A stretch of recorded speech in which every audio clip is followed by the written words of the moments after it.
Today, the story continues.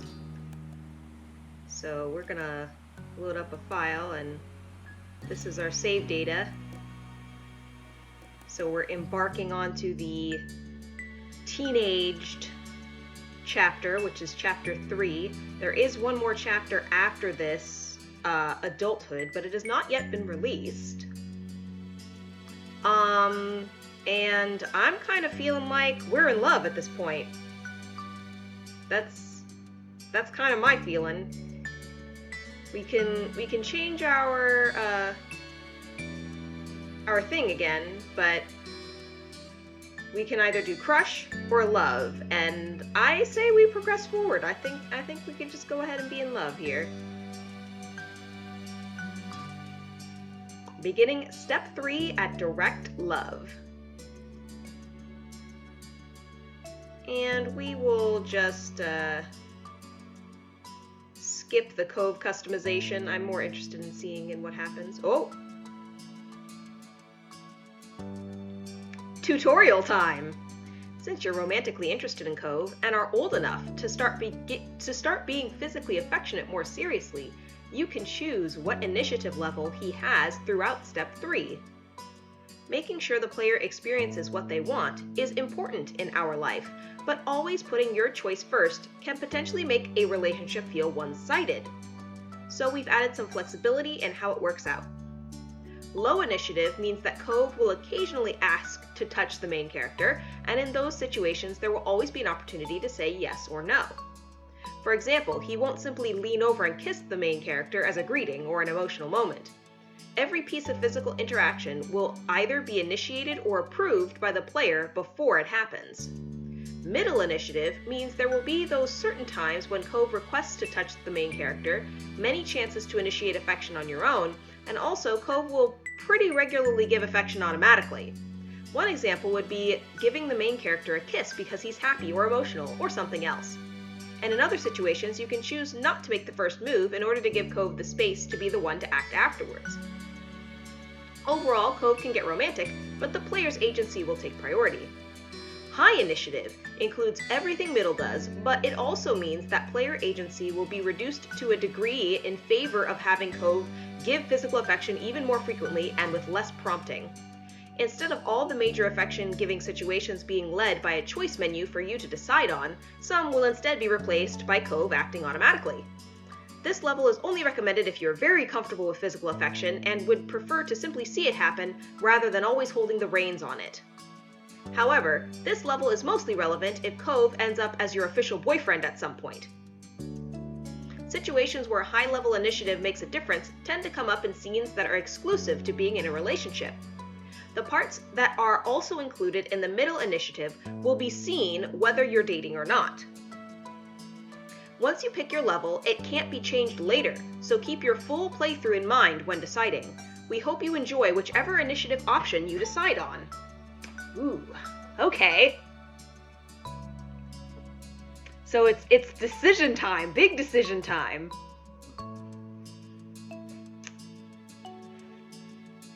Whoops.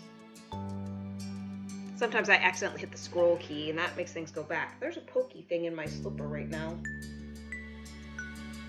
I would like to get that resolved.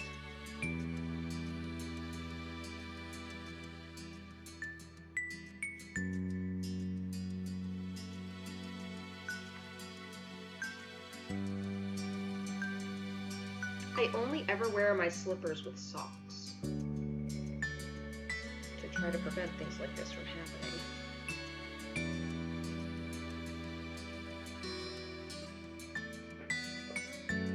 Make sure there isn't anything in the sock. I don't think so. Okay. We'll put it back on cautiously. No foot pokies. Don't like them. So, I'm gonna go with high initiative.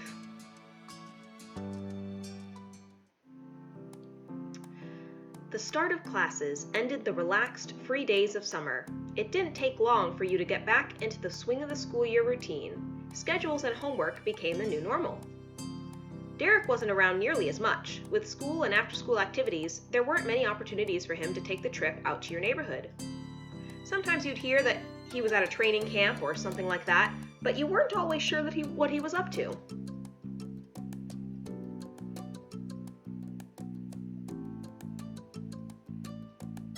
Kind of lost contact as time went on.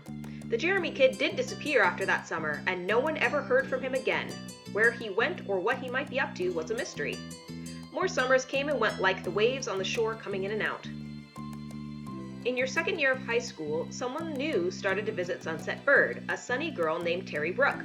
She was a friend of Cove, made due to them both being ocean-obsessed. Terry was more than glad to befriend you too. Someone close to Cove had to be good company, she felt. You were pleased to get along with her as well. Terry was tight with another girl who you had known distantly from school for a long time, Miranda Eckert. You saw more and more of her as time went on, thanks to Terry and Miranda's own outreach. After a while, all of you developed a real friendship together. I finally have female friends!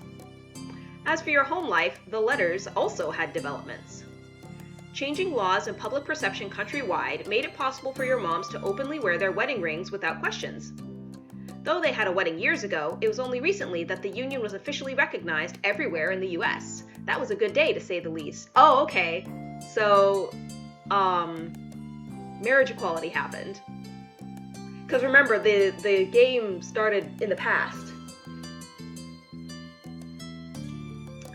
The adulthood chapter happens in 2021. And in the adulthood chapter, I think we're 21. Which means that we were born in 2000. So yeah, that makes sense.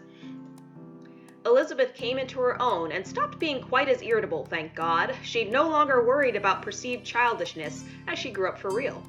She didn't even mind being called Lizzie again, although most people used Liz. She eventually graduated high school and moved out to attend college in another state. Oh, so she's gone.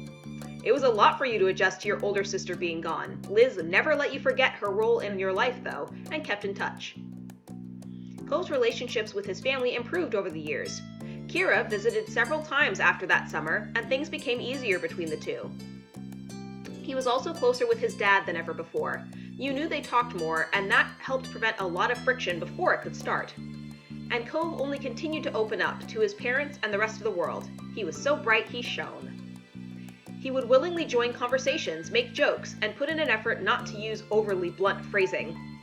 Cove had shifted from preferring athletics to becoming more seriously studious as his schooling went on.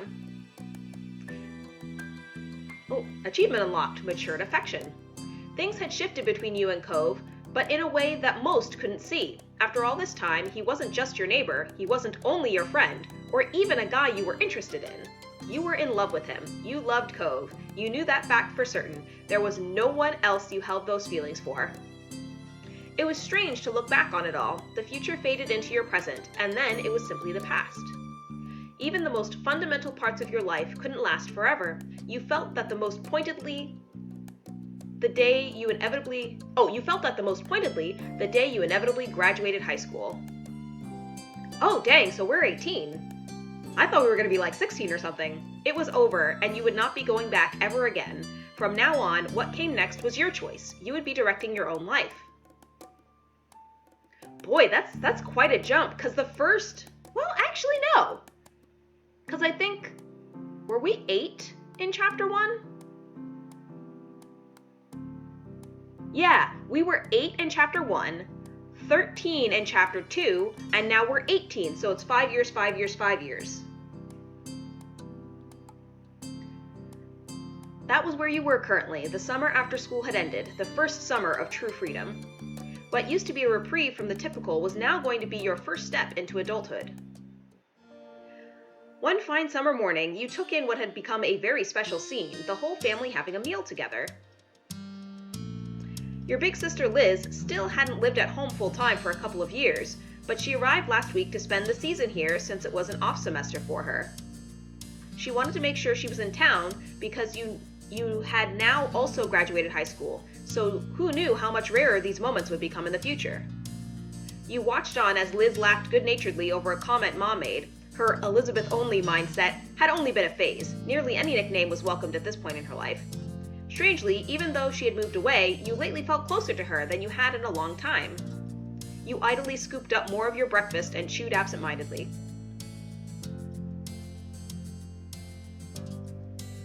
What is a politarian? I don't even know what that is. Obviously, vegetarian, vegan, pescatarian. What is a We're Googling because I have no idea what that is. Politarian. I've never heard that before in my life.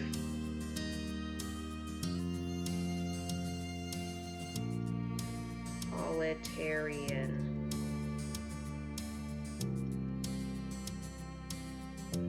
A politarian is someone who eats poultry, but not red meat or pork products. Okay, do they eat fish too? Is it kind of like a step up? Kind of like how vegan, vegetarian, pescatarian, and then politarian?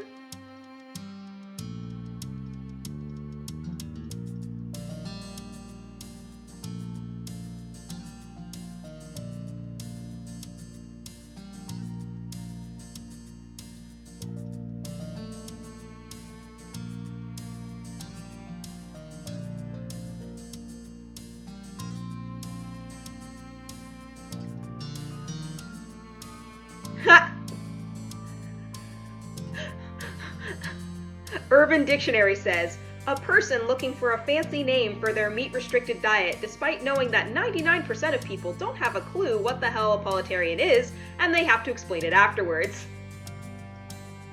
You assumed it was someone who ate politicians, so you're not sure. Hi Vasco. An easier alternative is to tell a person you only eat chicken/birds and no other meats. Okay, well, hey, Proud Gamer. I think I'm just gonna say I generally ate whatever. And the meal you had reflected that. It included just about everything your moms had made, though you often made your own food nowadays. With Liz around, though, your parents made even more options than usual. Your sister had been a vegetarian for a while, and they wanted to make sure she had choices too. Oh, my parents are getting older! Conversation had gone on idly, without you fully taking in the words, until your ears were piqued when Ma started on a bit of town gossip. And so that's how I heard the news. All right, now stop burying the lead and tell us, what is this so-called news? Ma giggled as she cast a look across the table, satisfied that she had everyone's attention. Well, it turns out the Donnells won't be renting out the condo up the street, as per Sunset Bird tradition, for the first time in what must be nearly 2 decades. A chorus of gasps and shocked expressions were had all around. After the initial shock, your eyebrows pinched. Ma may consider them by name, but you and Liz always viewed them exclusively as the mean old couple who would yell at anyone under 25 who crossed their paths. Your Ma continued on with the story, spreading strawberry jam over a piece of toast as she did so. They've decided not to take big trips anymore. Friends and family will be visiting them at their home. That's nice for them then. Have a good summer. Me and grandparents with no grandkids away from us.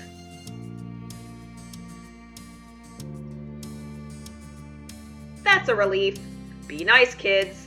You don't want to end up like them, do you? You and your sister cracked smiles at the joke. At least they won't be here to yell at my children anymore. Lonnie. And that blunt comment got laughter from all 3 of you. Engrossed in the conversation once more, you continued to chat with your family until the meal was over. How nice. Step 3. Third time's charm. I feel like that was a different title than I was expecting. I wonder if the title changes depending on your affection level.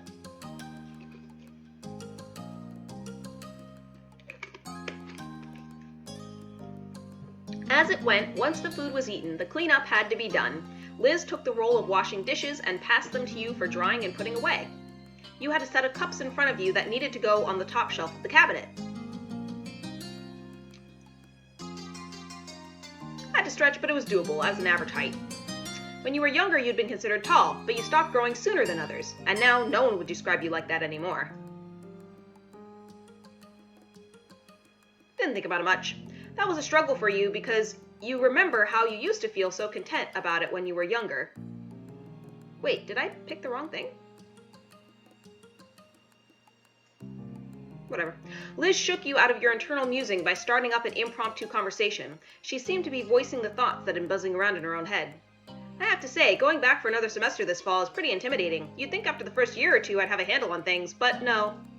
You stole a glance at her, still placing cups in the proper place. I guess it's only fair. My first round was pretty general classes, and year 1 of my architecture major was the basics. But now it feels serious. I actually have to know some things. The laugh she gave was flippantly airy, but the way she scrubbed at the plates held more force than necessary.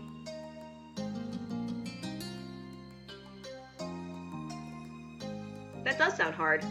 There were a lot of expectations you had to live up to if you wanted to succeed. Your older sister's mouth quirked into a small smile. It'll be fine, one way or another.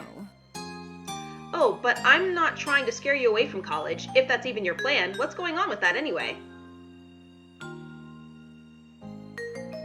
I'd had a solid plan set for a long time. You answered the question as much as you were able and willing to. Liz's smile grew more reassuring as you did.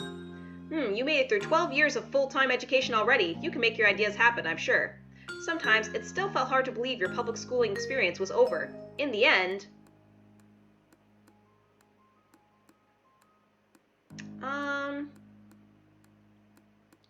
I soared through with high marks.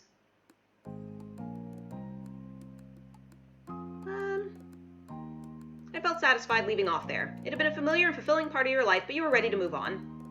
Liz picked up the silence her question ended up creating. She decided it was time to make a closing statement on the topic. You're a good girl. Aw, you're a good girl, Kate. Do what's best for you, and we'll be here to back it up. Thanks. You're a good big sister. Awes all around. Our relationship is so much better than it used to be.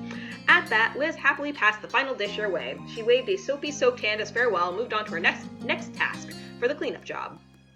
You refocused on getting the last pieces back where they belonged. You eventually moved on to a new chore, but that was interrupted by the sound of your cell phone. I have a cell phone now!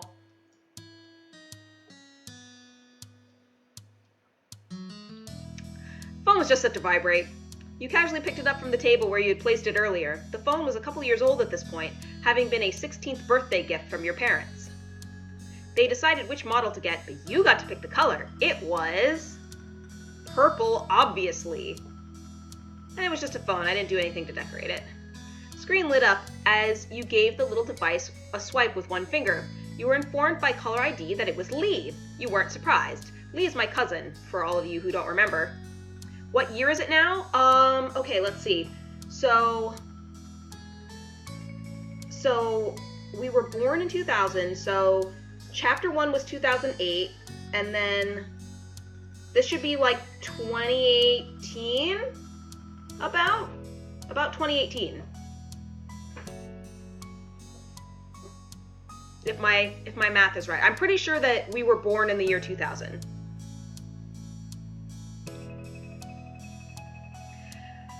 The screen...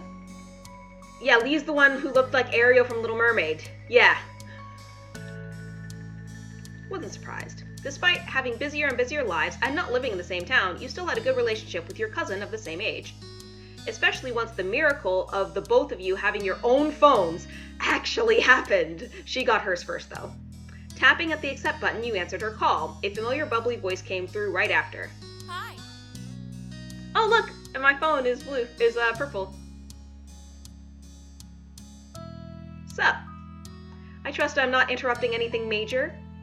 Only some cleaning around the house. Oh, then you're welcome for my call. A distraction from that must have been desperately needed. Thank you, my dear cousin. My pleasure. She giggled, and you could hear the jangling of the jewelry she must be wearing. Nothing amazing is happening for me either. I'm bored and felt like chatting. My morning shift ended, so I'm free for the rest of the day. Woo! That's good.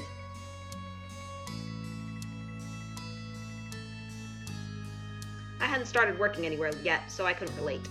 Unlike you, Lee had started dipping her toes into the workforce as of late. It had made keeping touch frequently even more complicated, but you both managed. What about you? It's been pretty normal. Cool. That's you then. So, how's Mr. Cove Holden doing? There was a teasing vent to her tone, which I somehow instinctually knew. She was never willing to let up on what was going on between the two of you. But that name was incredibly familiar to your ears. Cove, your next door neighbor for the past decade at this point. But he was far more than someone who lived on the same street. You vividly remember the summer day you expressed your feelings for each other as little 13-year-olds. Started officially dating years ago.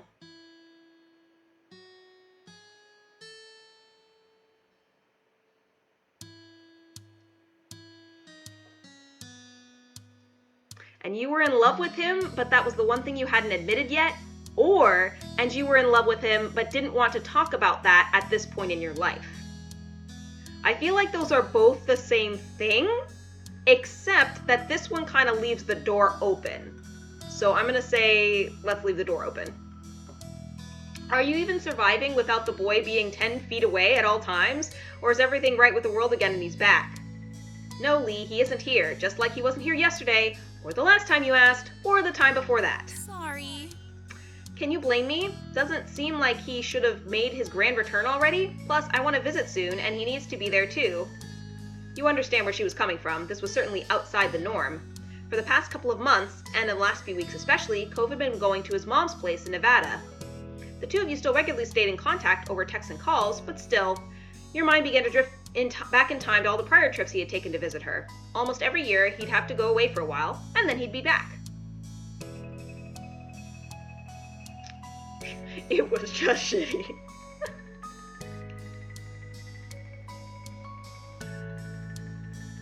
It upset you. Your younger self worried about him leaving for good. I sent him letters the entire time he was away.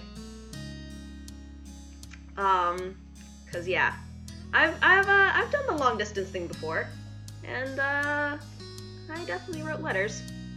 Cove made sure to mail some back to you too, which is nice.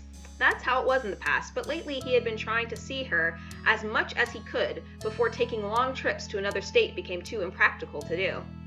His part-time work could become full-time soon, or he could be moving somewhere else for school. Cove hadn't actually been entirely clear on what his plans were for after graduation. Long distance is quite hard. And it's actually hard enough that I would recommend that, if you're not planning to marry the person, you should probably just break up. And also, you should never embark on a long distance relationship that doesn't have a plan to get out of the long distance. T-Bone and I did long distance not once but twice. The first time was a year into our relationship. I was still having to go to school and he needed to live back at home. So we did that for about a year. And then the second time was when I lost my job and we were living in Pennsylvania at the time. And then I got a job in the West Coast. And so I kind of had to move for work. But he was still finishing up school. So we were apart for probably about a year and a half. And it was hard both times. But, if it's the right person, yeah, it works. And, we had already talked about marriage and, when the time period was going to be over, once he graduated, he was going to come back out here. Or, once I graduated, we were going to move in together. Stuff like that. It had an end date. It wasn't just, yeah, we're long distance forever.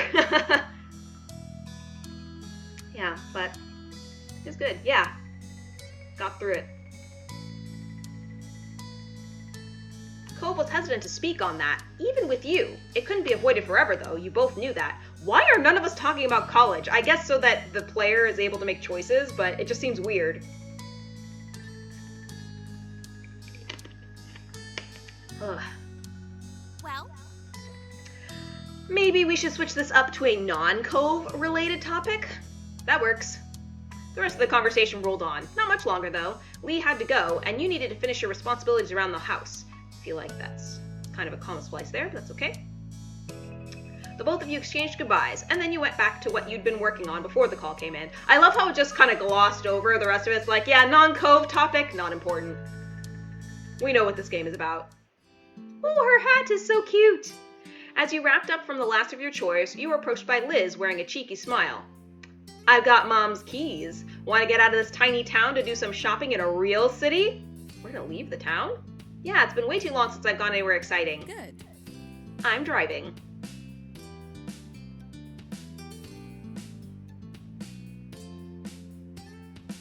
What did I have when I was 18? I think I had my learner's permit. Go get your wallet and anything else. We're going now. With a nod, you made a quick detour to collect your stuff from your bedroom. This conversation failed the Bechdel test, lol, right? You had money saved up from gifts you'd received. That's also very true.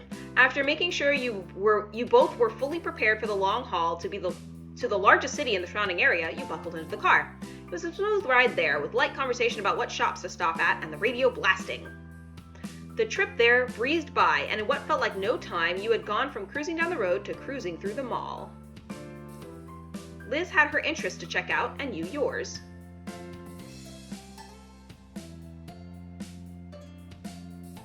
You know what, I'm just going to say my hobbies and skills were still the ones you developed when you were younger, because I don't want to go through a menu of hobbies and skills again. When turning a corner down a new length of the mall, your eyes caught on to a little gift store. Your friends and family had recently given you many presents for graduating high school.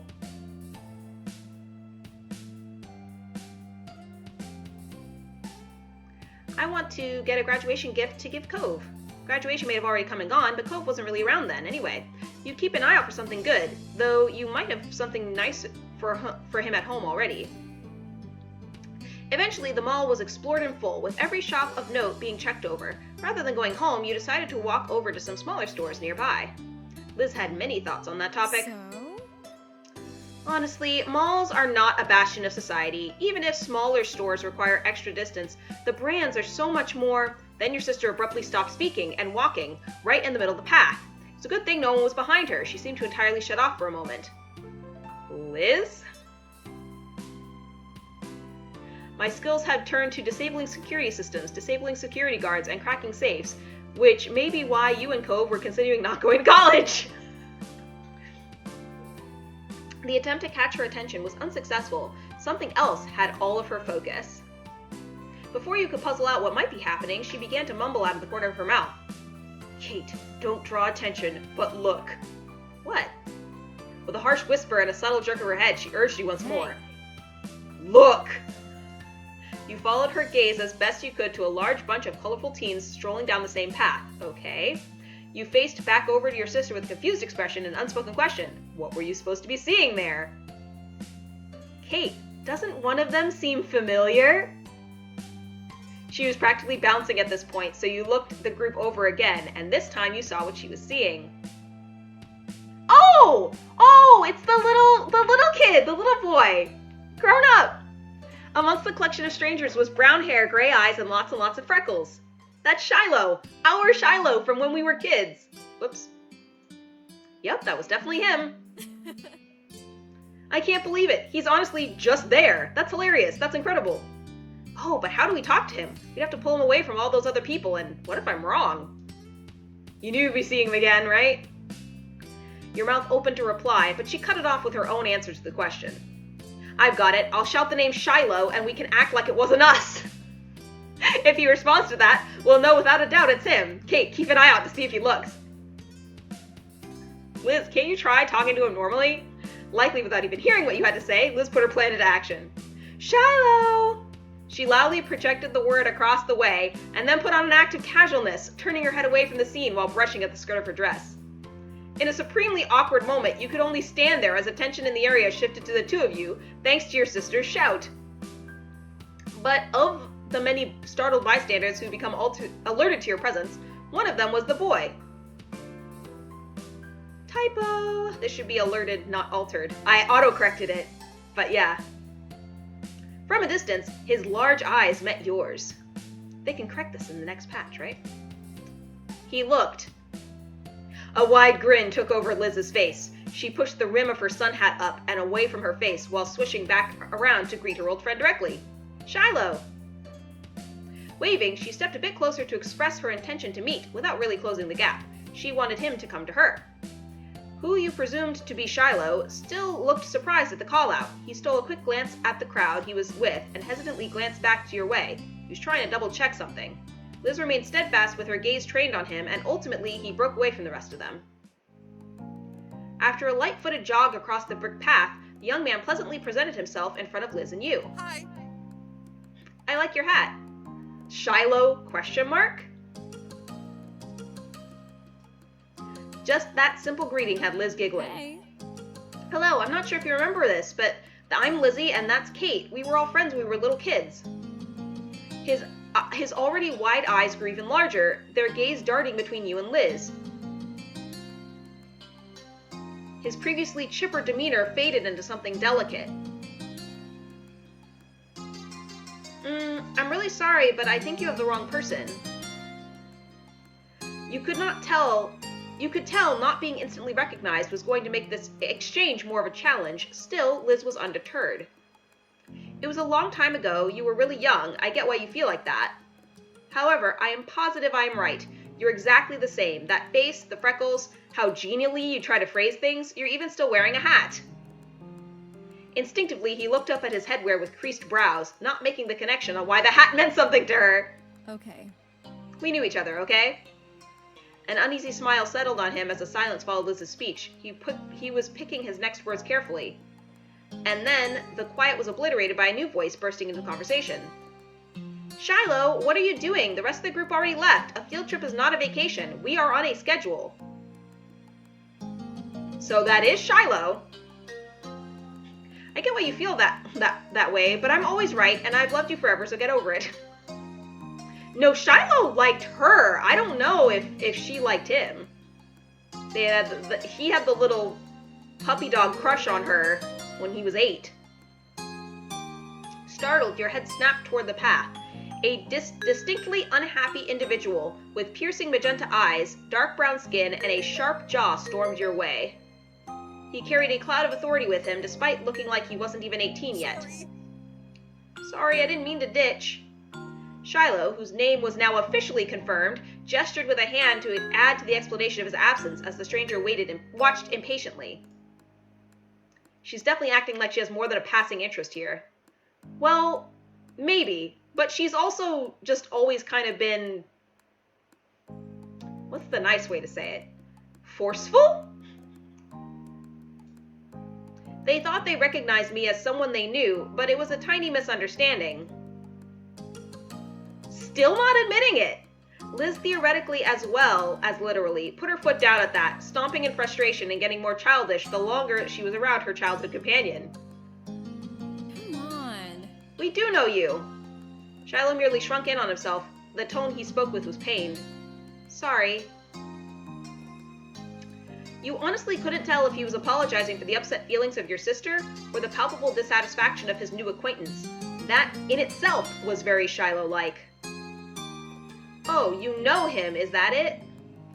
The stranger spoke in a dismissively scoffing tone, as if the words sounded so absurd to him it was almost amusing. Almost. But the sternness of his demeanor quickly reinstated itself. Well, do you know me? I'll tell you, I'm someone who's been forced against his will to be aware of what's going on in Shiloh's ridiculous personal life for a year. If the two of you had any importance in his general day-to-day existence, it would have come up by now. Don't bother trying to exaggerate any trivial connection you might have. It's not good enough. He is with us, and you'll survive without him. Now stop loitering in the road. It's rude. Who is this person, and why are they so mean? Excuse me? We're the rude ones? The high-strung ranting got an audible gasp from Shiloh, who finally started to speak up again in defense. Nate, that's really mean. It's also true. We're leaving. I feel like this Nate person is not a nice person. We're leaving. With that declaration, the unofficially introduced Nate indignantly spun on his heels and walked speedily toward where the group went, completely confident that Shiloh would follow behind. You assume this person is the evil witch from a fairy tale. Oh, people can sure have bad attitudes, huh? Why can't they just try to get along? It's not hard. Don't worry, though. I bet you won't have to deal with him again. And I'm sorry I can't stay to talk to you, But I hope you have a really nice life. Bye. Bye. Boop. Alright, that was it. His final parting words given, Shiloh left the two of you behind to catch up with his own life that he had to go live.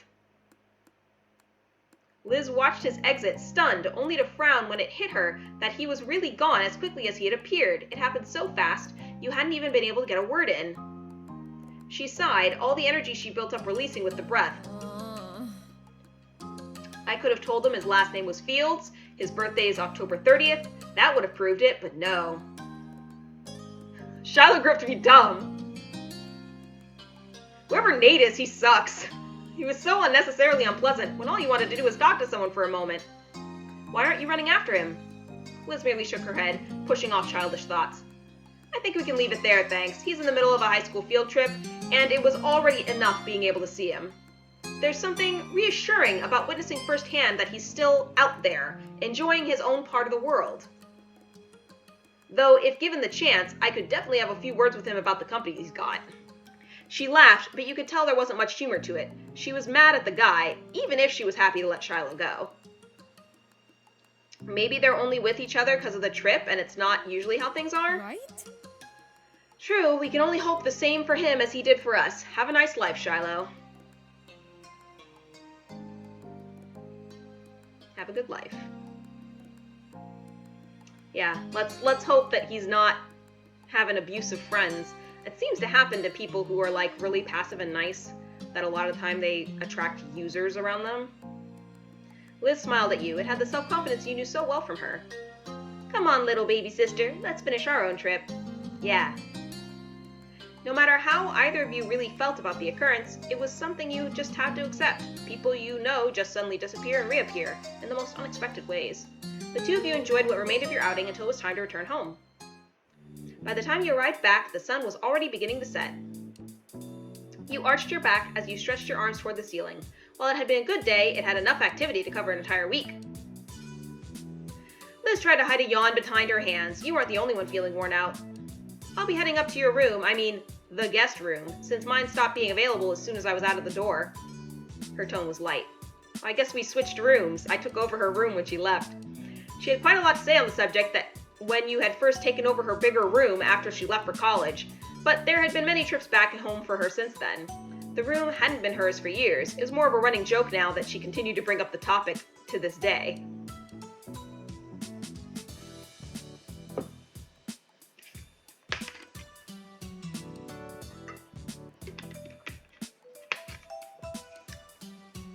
I didn't see your name on it. You wouldn't after clearing out every possession I left behind. I'm getting warm, actually. We're going to take this off for a bit. It was really cold when I woke up this morning, but I think the weather is improving. That's right, I don't leave evidence behind. A small laugh was shared between you and your older sister. Mm-hmm. You better believe you'll be back in the guest room when you've got your own place and we're both in town for a visit. We can take turns. You'll have Thanksgiving, I'll get Christmas. What a reasonable and mature suggestion. I'll think about accepting it. She flashed her familiar grin, and you couldn't help but feel glad she was back around, even if it was temporary. With that, she plodded off to the spare room. You were ready to do the same. Moving into a new space was your first opportunity to decorate from scratch. Design your room? Alright.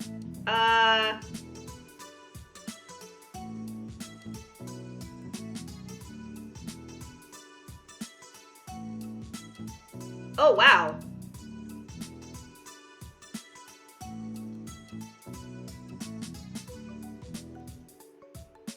HGTV stream engage, right?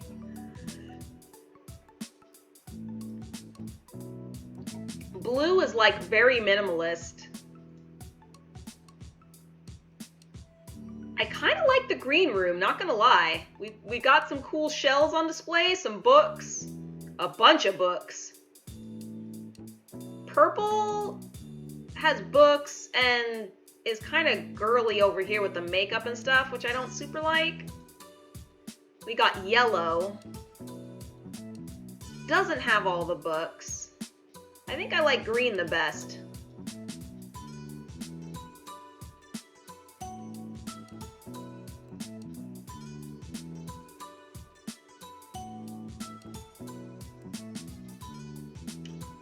Okay, so you can cycle through stuff. Some stuffed animals. I like the books. Just I have a million books, guys. No. We're gonna do a plant. Yeah, I like that. Actually, yeah. Walls. A bulletin board. A poster. Some pictures and cards, or nothing. Can you make the furniture out of books too, for good measure?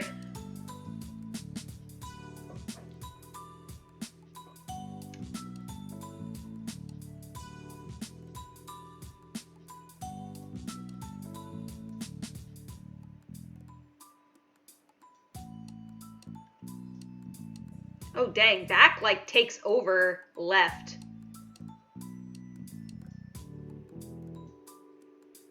Ooh, we got a little star map poster. You can choose to have Christmas lights if you want. I think I like that.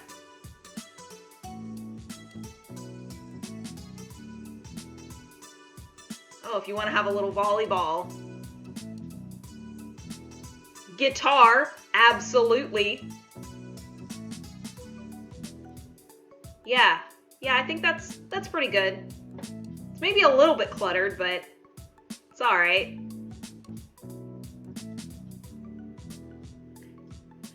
Ooh, I feel like I'm gonna sneeze. Maybe I'm just gonna have sneeze burn. Ugh. I'm gonna save really quick too.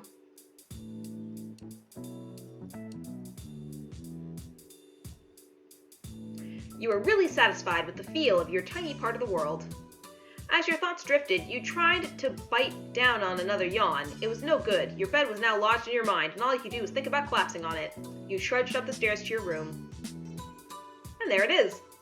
Stepping inside, you closed the door behind you, blocking the rest of the house. When you turned back around, you realized you were not alone there. Comfortably perched on the windowsill was someone very familiar to you.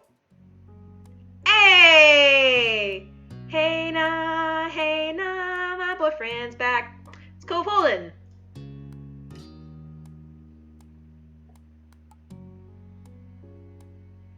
How are you here?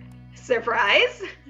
His tone was easy and relaxed. It certainly was a surprise. You hadn't expected him to be within the state, never mind your own house.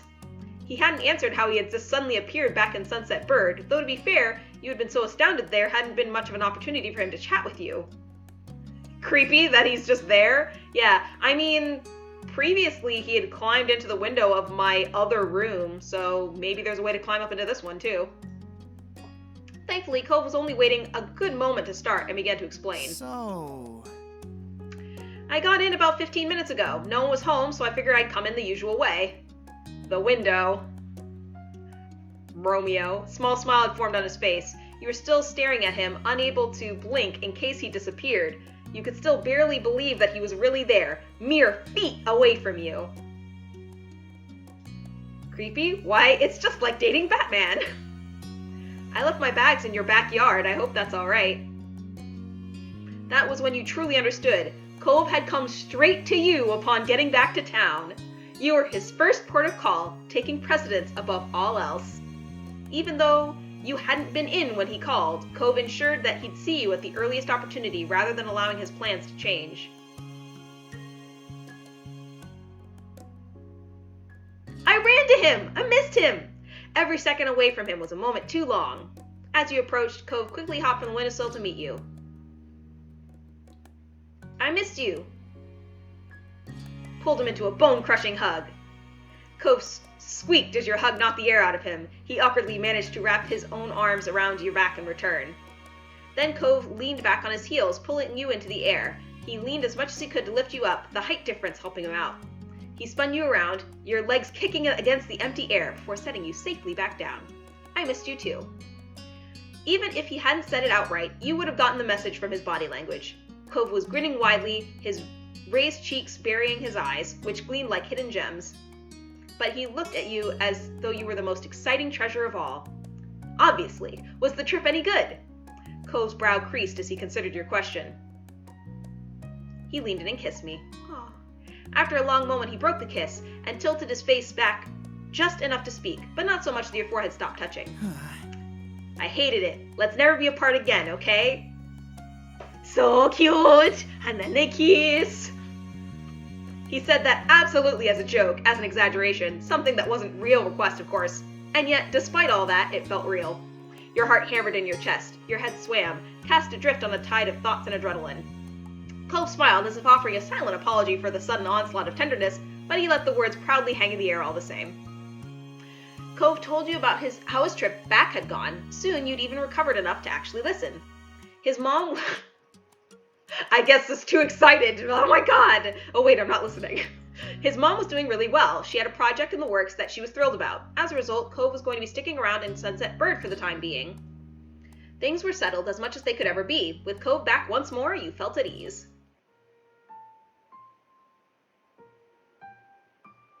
That was weird. It kind of shifted. Cove stretched his arms out over his head, his eyes on the window and the world beyond. The sun had set while you'd been busy reuniting. Oh, I know what happened.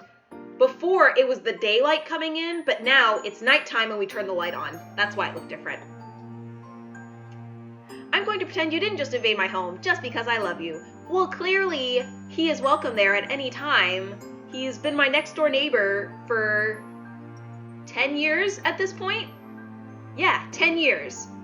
And we've been dating for a while. So yeah, he's welcome whenever. Well... I should probably get my stuff and see my dad. He glanced over to you with a familiar, expectant look. Want to come with me? Sure, I can go for a little while. Cool. Cove began to head to your bedroom door. Insisted on a piggyback ride? No thanks, I'll follow him. The two of you casually went down to the ground floor of your house. In all the excitement of Cove's return, you hadn't even remembered the gift you'd prepared for when he got back. It would be best to give it to him now before you left your house. Can you wait here for a little while? I got something for you. Cove tilted his head, intrigued. Really? You nodded with some eagerness, trying to imagine how he'd react when he actually saw it.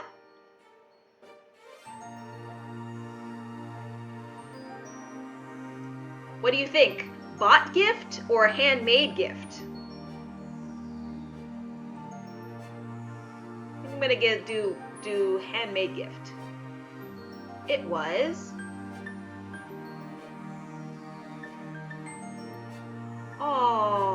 Oh, both of these are cute. The orange shell will last longer. Quickly went up to your room to collect the shell, knowing exactly where to find it. It had been housed in the same box since you were a little kid, after all. Taking great care, you extracted it from the case. Had to be created with our undying love. Though it had been a long time since you'd taken it out, the grooves were as familiar to your fingertips as the opening line of your favorite song was to your ears. Cove had admired the shell ever since he first saw it, declaring it to be the best of your treasures. Despite that, he had never accepted your offers to take it. You hoped that might change tonight. You closed your hand around the shell, not wanting Cove to see it until you were ready, and headed downstairs. When you were back in front of Cove, you cautiously lifted your arm up. He looked on curiously as you unfurled your fingers to show him the gift. Please take it, or I'll have to smuggle it into your house. I really want you to have it. Cove stared down at the familiar shell nestled in your palm. His mouth parted, no words came out. He drew his eyes up to meet yours silently and found the answer to whatever question he couldn't speak. He put his hands over yours and broke the silence. Okay. It was as quiet as a whisper. His fingers were gentle as his words, brushing against your palm as he took the shell from your grasp. He cradled it carefully against his chest and smiled at you, his eyes bright. I'll keep it forever. Of course. Hugs. Cove reverentially laid the gift safely on the counter, but he didn't turn back to face you once he had ensured that it was secure. Though his face was angled away from you, you caught his eyelashes fluttering as if batting away tears. His throat bobbed as he swallowed bubbling emotions. You knew that Cove could be sentimental. The gift and all the memories and feelings tied up in it seemed to have taken a toll on him. When he began to sniffle, you felt the need to reach out. Cove? Kate. Are we breaking up? Are we breaking up? We're not allowed to break up. I can't, you just, Kate, I don't know what to do. He forcefully scrubbed at his eyes like he was trying to push the tears that threatened to spill back in. Oh, Cove, it's okay. Do you need to cry? No. Nevertheless, his tears began to spill down his cheeks. Even as he wiped them away, more took their place. I... Thank you. His voice quavered as he spoke. Cove reached out. You gladly stepped forward to meet him. He laid his warm hands against your cheeks and brought his lips to you. You kissed Cove until the need for air finally won out. Head spinning, you were glad at the security of Cove's hands. Even after your lips parted, Cove remained close, his hands still framing your face. I mean, maybe he's concerned that we're both going to be going away to college? And so what are we going to do with our relationship? Maybe it's that. Didn't need words. Quietly accepted his appreciation. Cove let out a steady breath. It was far removed from the shaky gasps that had accompanied his sniffles. The tears had dried. His eyes were a little red, but open and at peace once again. He smiled, fully recovered from the emotion that had overcome him.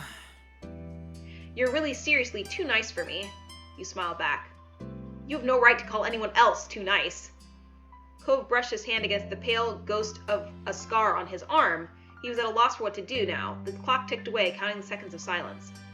Once you'd had the chance to settle your thoughts, you figured you'd tell Cove the intriguing news. I have to tell you, you're never going to guess who I saw today. I guess he was just crying because the gift was awesome. I did good. You didn't give Cove a chance to reply. There seriously was no way that he'd figure it out. Shiloh. Huh? Shiloh? Cove repeated the name, his expression blank.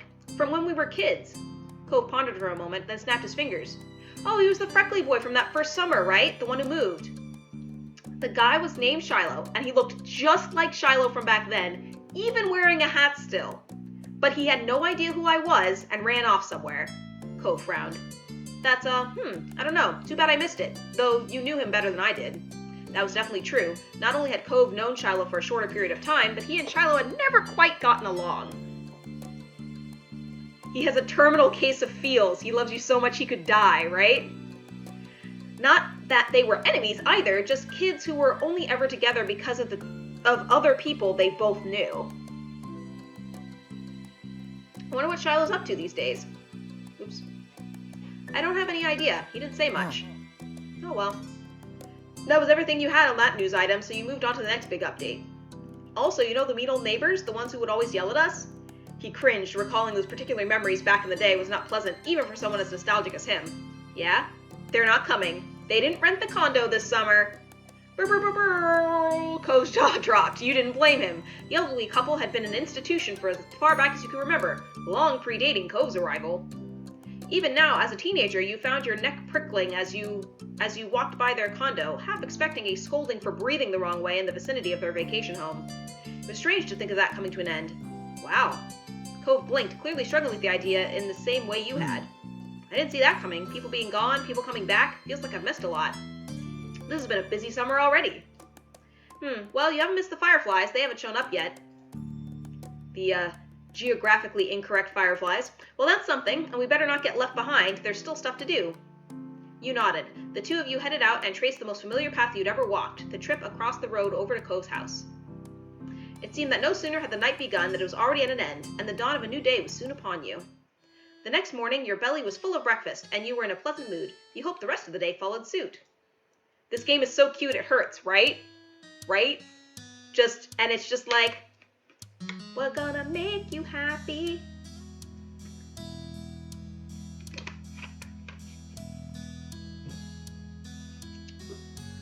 Later, you were meeting up with friends, Cove, Miranda, and Terry, to go into town.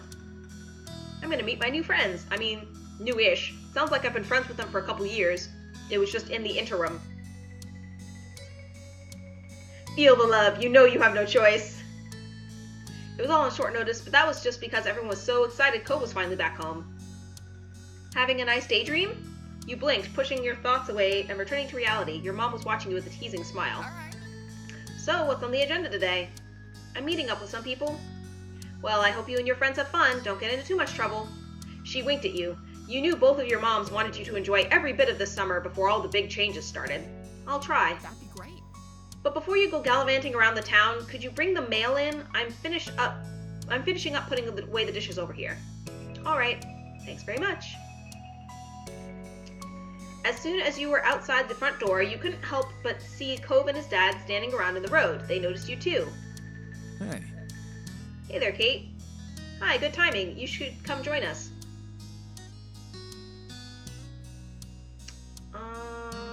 Well, I don't want to kiss him in front of his dad. gonna hug him. Melting in his arms, Cove held you tightly until you were ready to let go. His eyes shone brightly with so much adoration you feared your heart might stop. Even after all this time, being with him hadn't gotten any less thrilling. You noticed Mr. Holden was taking in the scene of you and Cove with a self-satisfied smile. Cove followed your line of sight and shot his dad an unimpressed look. For a moment, Mr. Holden seemed like he had a thought dancing on the tip of his tongue, but he decided to keep it to himself. Mom looks a little too happy. So, what are you up to today? Me and Cove are meeting some friends later. We're gonna paint the town red. Who the heck says that anymore? Exciting, they won't know what hit him. Cove shook his head disapprovingly, but you knew him well enough to tell that he was entertained by your notion. Yawning, Mr. Holden stretched his arms out over his head. My boy and I have just been waiting around to see what the new neighbors are like. It was definitely his idea. I don't know how you're not interested in this. It's big news. Besides, it'd only be polite to greet the new folks in town.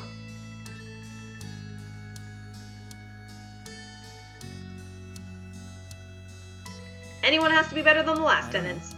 I don't know. That house could be cursed, and we could keep getting ones that are progressively worse. He cracked a cheeky grin at his own joke. You could tell Mr. Holden was looking at the empty house, thinking about the nightmare that was the last tenants. He chuckled, turning to Cove. But that would be horrible, knock on wood. Mr. Holden took one more glance at the currently vacant building and sighed dramatically. When he turned back to you and Cove, his whole body seemed deflated. There's no sign of them, and I still need to head over to work soon. Cove gave his dad a few reassuring pats on the back. Okay, I promise to keep an eye out. I can text you if anything happens. Really? Of course. Well, I mean, only until I have to meet up with Terry and Miranda. Would that still work? With a wide grin breaking out in his face, Mr. Holden looked absolutely thrilled to have his nosiness enabled. That works! If the house is cursed, maybe Nate the evil sorcerer will move in. Oh yeah! It could be right. He moved to firmly place both hands over Cove's shoulders, fixing his child with a firm stare. You know what though? I'm gonna bet it's not. I'm gonna bet it's not because Nate didn't even get a character sprite. So I'm betting that we're never gonna see Nate again. That's just my guess, because I feel like if he was someone we were gonna see again, they would have animated him. But they could just be trying to throw me off, so. He moved firmly and placed both hands over Cove's shoulders, fixing his child with a firm stare. Son, you are my true ally in this world. Mr. Holden stood up straighter, letting Cove go. He looked invigorated. Okay, with that settled, I'll go make some money. That's always been the one thing I do best. Mr. Holden headed off to the garage with a big wave goodbye. Cove smiled the whole time you both watched his dad leave. Really liked him. You had for a long time. As soon as he was out of sight, Cove sighed lightly. You okay? Yeah. Just not looking forward to waiting. Guess I'll be hanging around the street a while.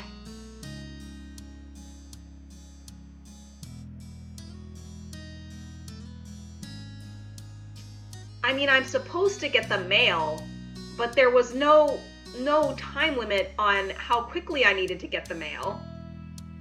You want love like this? You're not even talking about romantic feelings either? Yeah.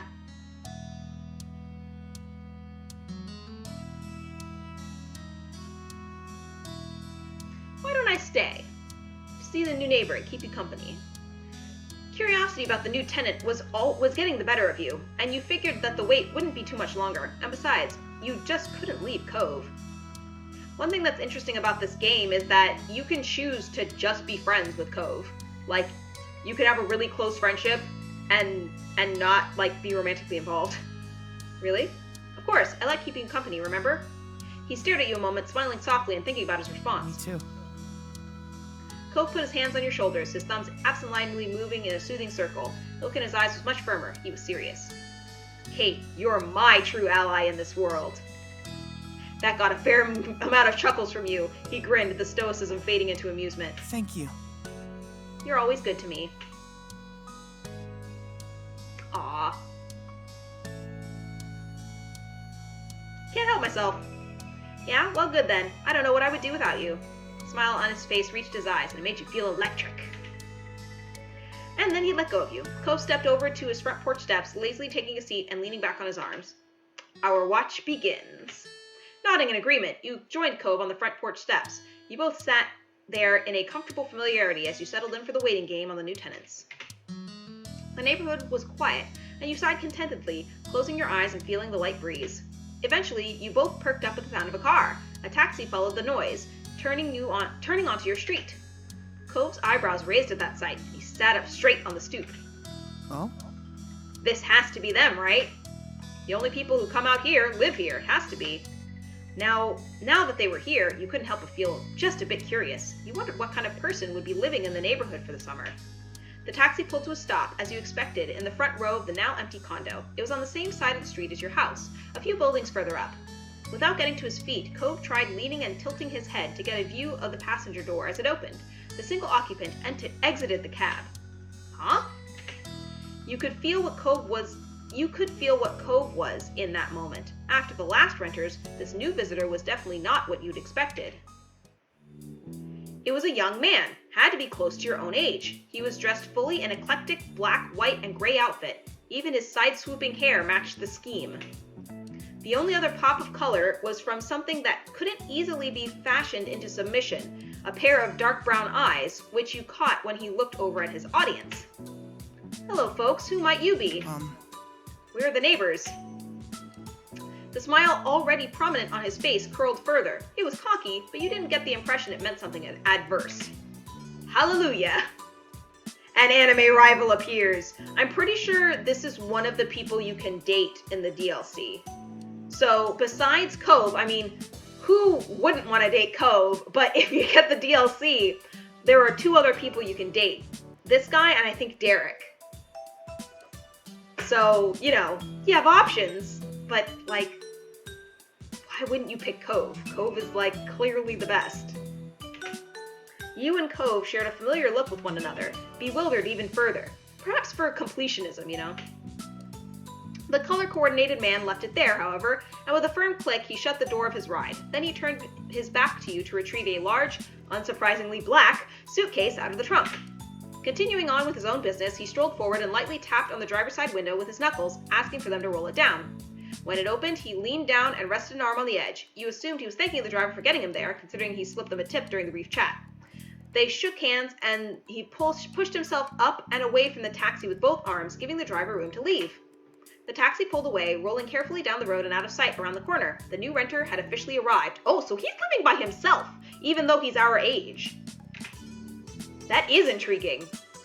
If he's only our age, he's like 18 or 19, and has his own place. That's weird. He left his suitcase on the ground, out of the way of the street, and sauntered over your way with the confidence of someone who had been invited to join.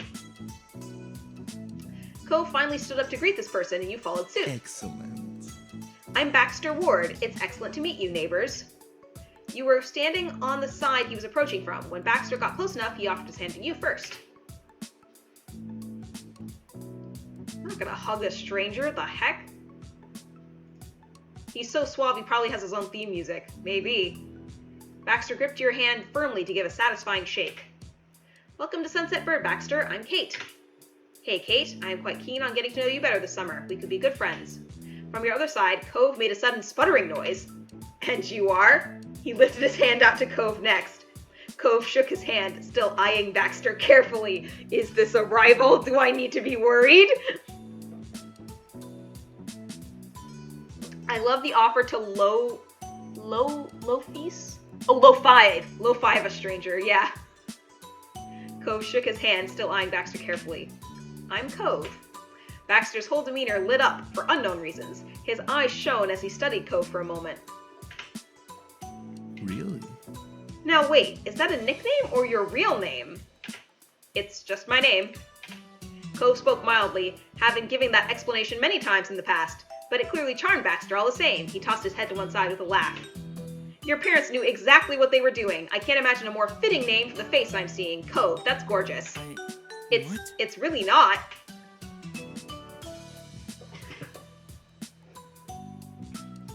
Hey, only I get to fluster him. He's taken. Dude, is he flirting with... Oh, you know what? I think this might be him flirting with him. Because, a lot of these are, like, defensive. I'm gonna say... No, I agree. It suits you. Not bad. Not gonna mate guard. I'm confident in my relationship with Cove.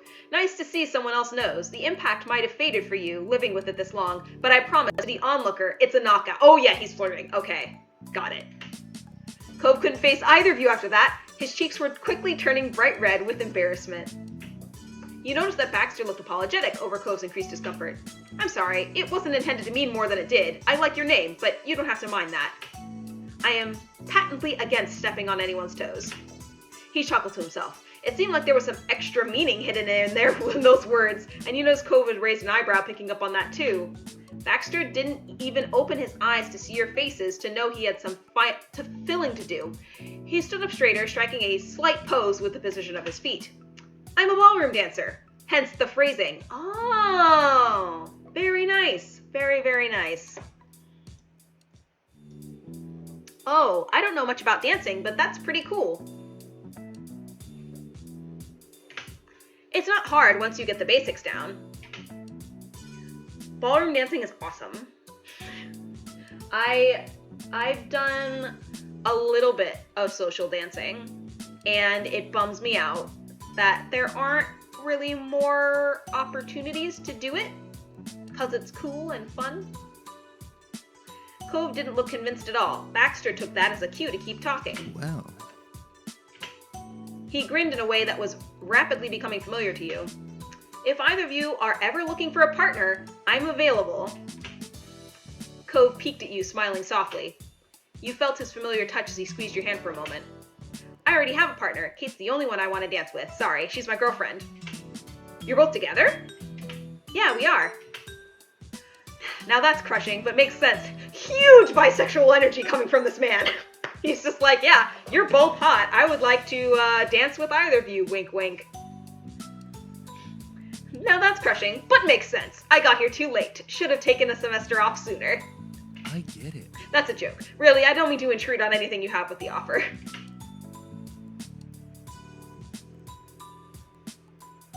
Cove is the guy I dance with. Baxter smiled, nodded understandingly, letting the subject go. After that, there was a lull in the conversation, and Cove attempted to fill it. So... Get wrecked, Baxter, right? But see, this is what I mean, where I'm pretty sure he is one of the other romanceable options in the DLC, which I am rapidly starting to think that I'm going to buy the DLC for this game. I really appreciate that they made the base game free. I really like it, and I want to support the creators. This is the kind of game that I would probably 100%. Because it's just so enjoyable. It's so pleasant! It is just a pleasant game. What made you decide on Sunset Bird? Oh yes, well, my parents rented a condo, so I had a place to stay while I'm off for a semester from college and not living in the dorms. So he is older than we are. He's already in college. It is indeed very pleasant, right? There was a playful glint in Baxter's eyes as he continued. Honestly. Ideally, they wanted to send me somewhere that wasn't too exciting, but luckily for me, they picked the wrong street, considering the two of you live here. Baxter then preemptively lifted his hands up from his chest, giving the gesture for meaning no harm. It's nice not to be the only one my age around the neighborhood for an entire summer. Nothing more. Dude, why do I feel like there's something more? That was a story you'd heard before. The same one as when Lonely Cove and his dad moved in all those years ago. Cove wasn't relating still. You could have phrased it like that in the first place. I don't feel the need to keep words of praise to myself, but they're not romantic come-ons. I see that the two of you are very much a committed pair. I'd like to be friends if we can, but that's all. It's okay.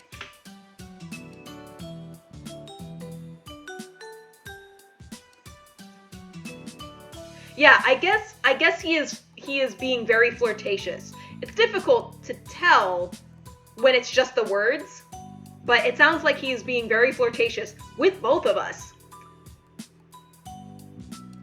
He doth protest too much. You know what? I don't know how to react. Baxter looked at you and smiled apologetically. I'll keep it in check. Sure you will. I very much believe you. Shifting his weight to his other foot, Baxter tried to move forward. So... Which condo is yours? How long have you been living together? Oh no! We're not living together.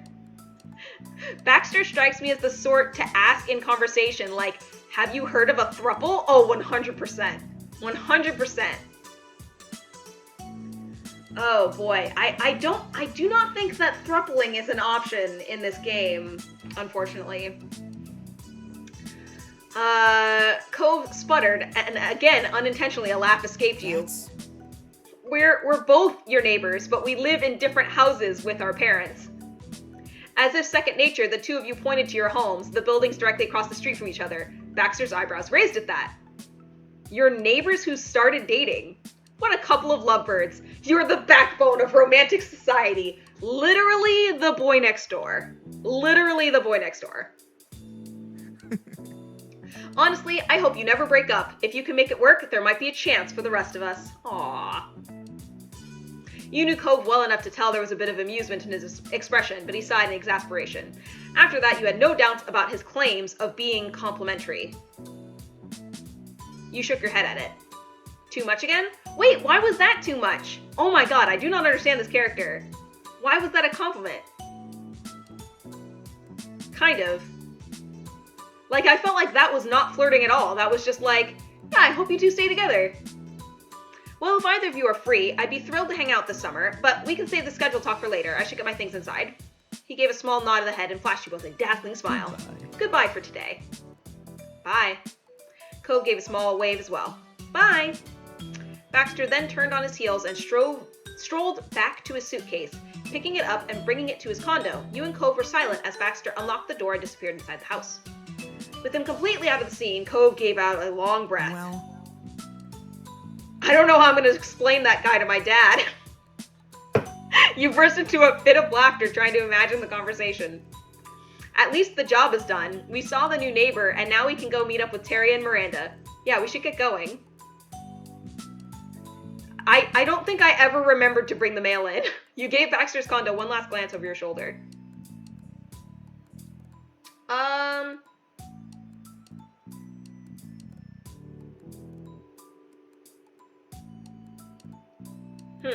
don't know.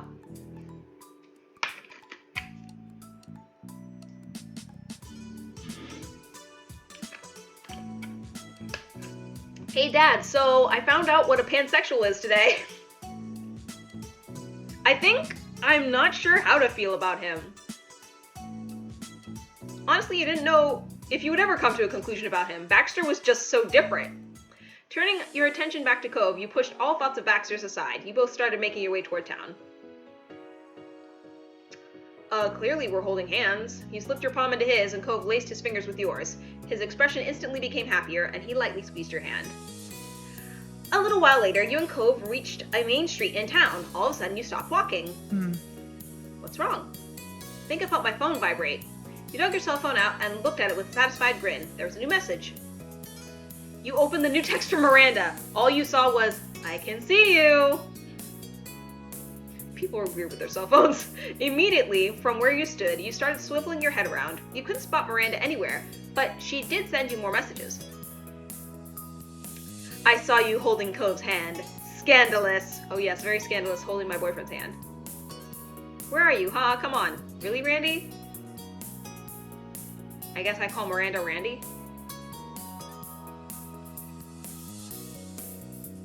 Uh-oh. Are we stuck? Oh! Oh, I choose! I choose! It's a choice! Where are you? Yeah, I didn't realize that. The message was sent and you were back to looking around, still scanning for any sign of movement and familiar faces, but they were still invisible. Cove looked at you carefully, raising an eyebrow.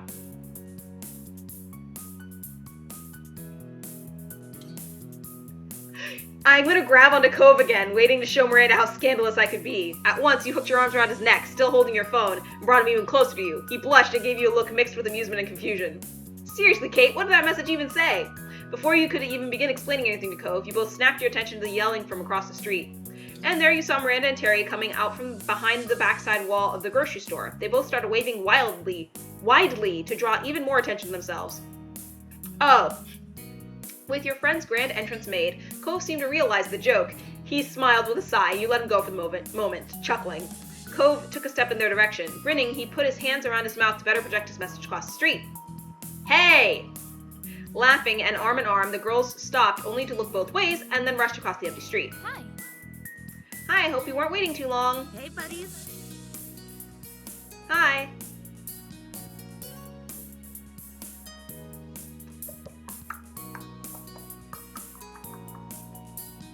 So happy to see you. Now that they were here, the joke on you was already long forgotten in your mind. Terry and Miranda giggled, smiling wide at your declaration. Terry then closed the distance between her and Cove and crushed him with a painfully tight hug.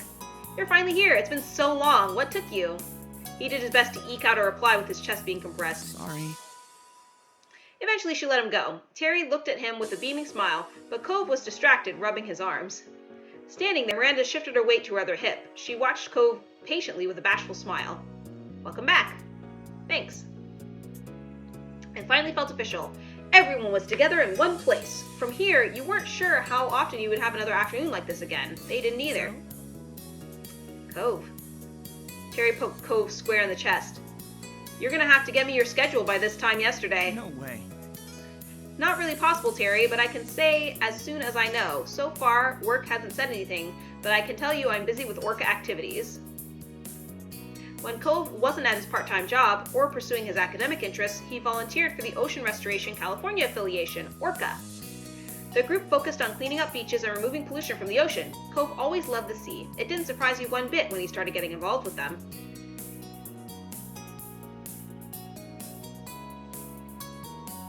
It was Cove's activity.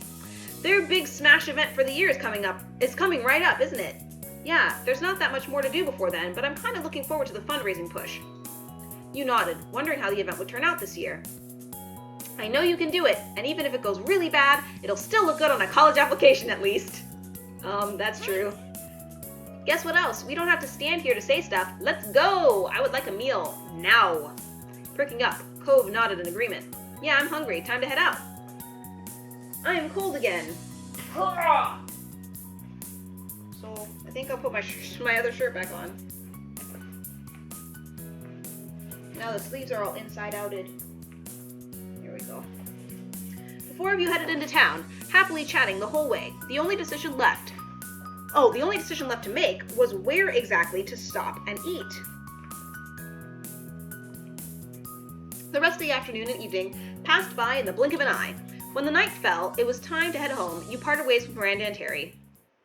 You and Cove reached your neighborhood without event. It was late enough that your out-of-the-way street was dark and silent. Dude with the piggyback rides. Fine. It was a long day out and about. You appreciated you could rely on him to make things more comfortable for you. You tightened your grip on Cove and turned your head ever so slightly, peering at his face out of the corner of your eyes. You wondered why he felt so distant to you. It was out of character. So there is something wrong. Why he was crying earlier. For a while, Cove silently stared ahead and left you alone with your own thoughts. It surprised you when you did hear his voice all of a sudden. He wouldn't look at you. Why? It feels weird coming back to the neighborhood and trying to get into things like they're the same, and they're not. They've changed, and they're still changing. Your mouth felt uncomfortably dry all of a sudden. It was true. Things that kept the people you knew together were starting to disappear. Each person had to make their own priorities and their own path now that it wasn't set for them. You thought about your own immediate future. You were still set on that for yourself. You wanted... I'm going to guess his parents wanted to go live with his mom or go to college there or something. Yeah. Gonna go to school full time. And that was the basics. For your education, you thought you'd...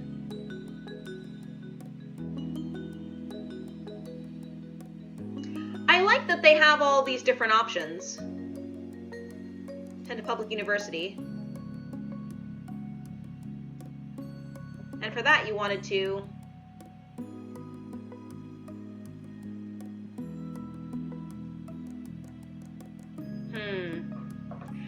See, now I'm like,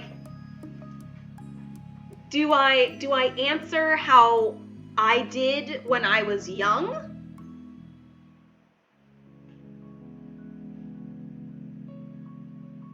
Or is my choice influenced by the fact that I have this boyfriend here? I didn't date in high school, so I went to college out of state. I wanted a totally fresh new experience, but if I had had a boyfriend like Cove, I would have wanted to stay close to him. So I think I'm going to say stay local. It'll all be happening so soon. I'd already applied to schools.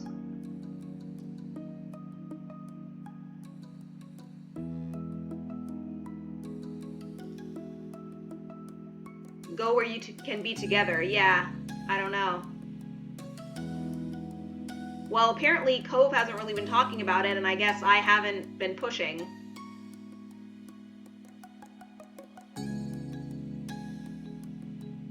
Been open about the situation with everyone you knew. Now you wondered what Cove had in mind. You'd heard him consider some things for his future, but it was never anything that would have counted as a real plan. Cove stopped in the middle of the street. He sighed and put you down. You were both outside your houses.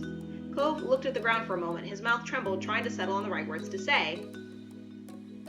So you're planning on going to school and stuff in Sunset Bird? Yeah, you remembered.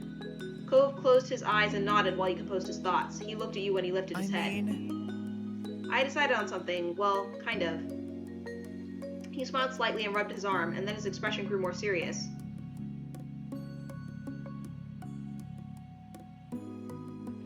I'm not going to decide on a school or a career, not this summer. I'm going to stay here, at least in Sunset Bird. I'll probably move out of my dad's place. I'll keep working my job, keep doing my volunteer stuff, and everything else. I don't know. Maybe I'll know what I want for myself by fall or next year, or maybe I'll never have a plan. Life will continue on with whatever's happening. I'm not going to crush myself trying to have everything figured out by a timeline that someone else has set. I just can't do it. You know what? I can respect that. I feel like that is better than being like, well, I'm going to go on autopilot and I'm going to go to a 4-year university and rack up a bunch of debt and I actually have no idea what I want to do with my life. I feel like taking a gap year is preferable to that. His brow furrowed and his tone was tense. It was clear how much expectations were weighing on him. I guess it'll be me and you right here for a while longer. Now I'm really glad I said I wanted to go to school locally. Can you imagine if I had said I wanted to go out of state? This would be a totally different conversation. Or if I had said I wanted to go out of state, I wonder if he would have followed me.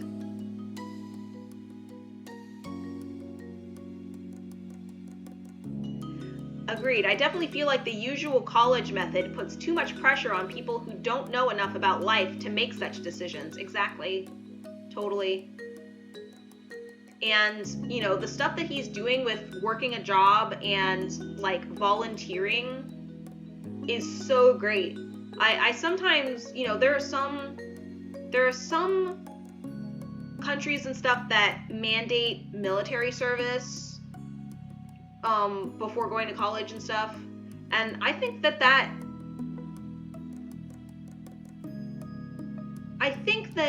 it could be good as like an option, but that it would be really cool if it was, you know, either military or serving in some kind of volunteer capacity. Like, you know, you can work with AmeriCorps or something like that. Just so that way you learn more about the country. But we're all about freedom here and freedom of choices, so I don't think we would ever implement something like that in the US.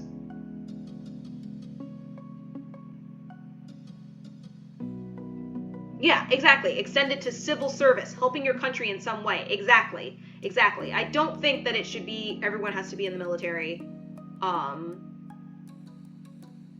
But yeah, some kind of civil service I think would be good. And it might make people more invested in their country as well.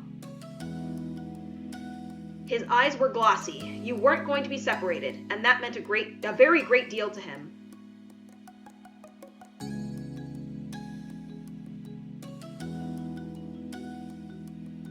Your plan sounds very you. Cove grinned. He looked relieved that you understood. I think so too. I'll see you tomorrow, Kate. I'm already looking forward to it. Night. He pulled you into an unexpected hug. It knocked the breath out of you, yet it couldn't have been a more reassuring feeling. You returned his embrace and stayed that way for as long as you could. Night. He finally let go, giving you another smile. Then Cove started walking away, but you remained there, frozen in the middle of the street.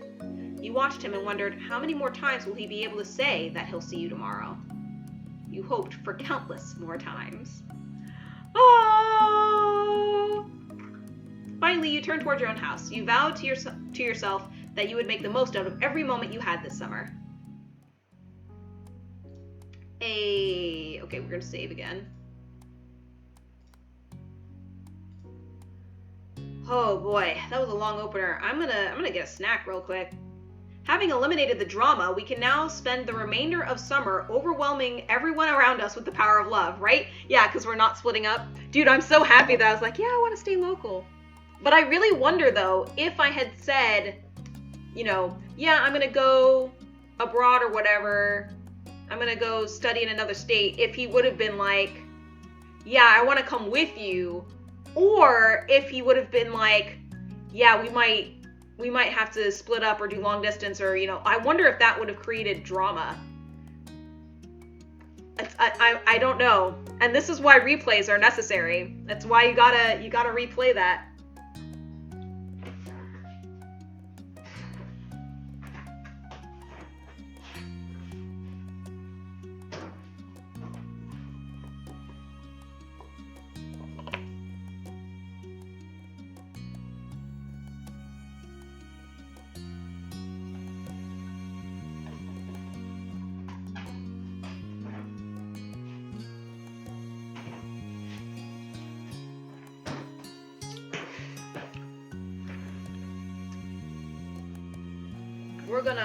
We're gonna enjoy the music for a second while I refuel.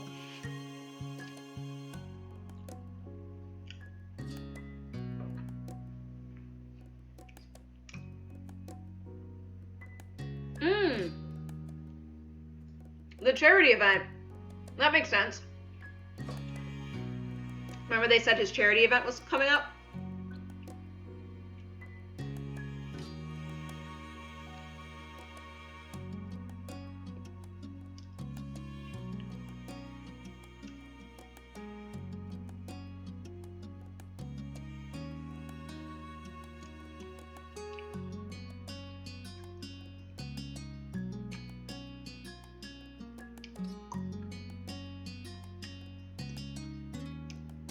Dude, I'm really bummed that Step 4 isn't out yet.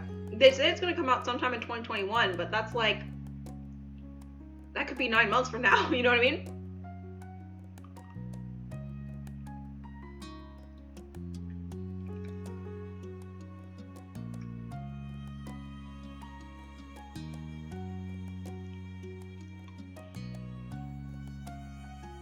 Also, for some reason, I keep wanting to call this game Our Story instead of Our Life, and I don't know why that is. It is Our Life, Beginnings and Always. I believe so. I believe the Moment DLCs are available. But the Alternate Path DLCs, I don't think are available yet. And I think that the alternate paths, you know, the different romance options, I think those take place mainly in stage 4, which isn't out yet, so. But yeah, I'm pretty sure the DLCs are available now.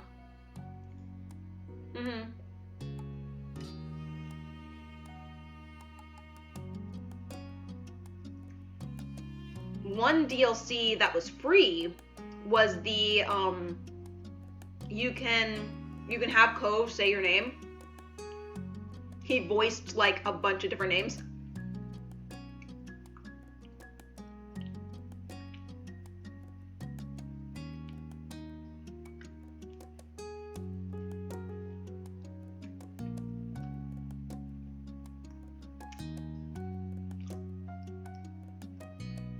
Mm-hmm. Okay. Fuel acquired. Let's hang. You grabbed the large beach towel from off your bed and stuffed it into a bag. You had already packed your water bottle for your upcoming beach hangout session. Heck yeah. The stars had aligned, and somehow everyone was free today. Miranda had set things up with several bubbly phone calls between you, Cove, and Terry to find a time to hit the beach. You were hoping that this would be a fun time together. Cove sat on your windowsill and kicked his legs idly in the air. He already had a swimsuit on, and his towel was bundled under his arm in a misshapen ball. He had shown up earlier that morning with a surprising amount of enthusiasm. He was chatting as you caught up to his preparation. But seriously, I couldn't find my swimsuit this morning. I looked everywhere. It had disappeared. I had no idea what I was going to do. You don't have to wear a swimsuit on the beach. What happened to all your other swimsuits? I know that's not your only one. Cove looked away and shrugged. I might have some laundry to do. Anyways, I don't know why I was in the bathroom when I never put it there. He has a secret girlfriend. Jealousy. He gave a small smile and readjusted the towel in his arms. You could now see that it had been folded at some point, but then rolled up and carried without much care. I'm so glad. I'm just glad I found it. It would have been crappy to lose my favorite trunks. Nice to see Cove happy and comfortable in what he was wearing. You walked over to your dresser, amused about how you had picked out your own swimsuit. Luckily, since you were of average height, you only needed to worry about finding the right size. When it came to the shape of your body...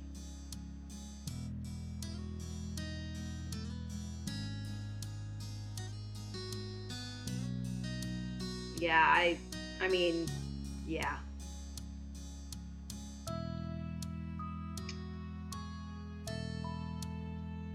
Pretty much. There was fragility to your build. You had to be careful with it.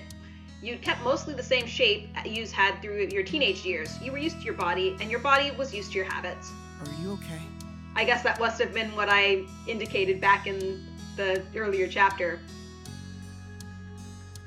Oh yeah, I was thinking about some things. What things? Just myself and my body, really.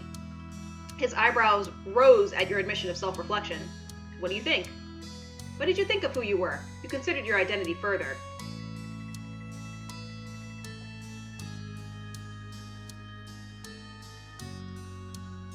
Always felt sure about your gender. Being called her was right for you. And...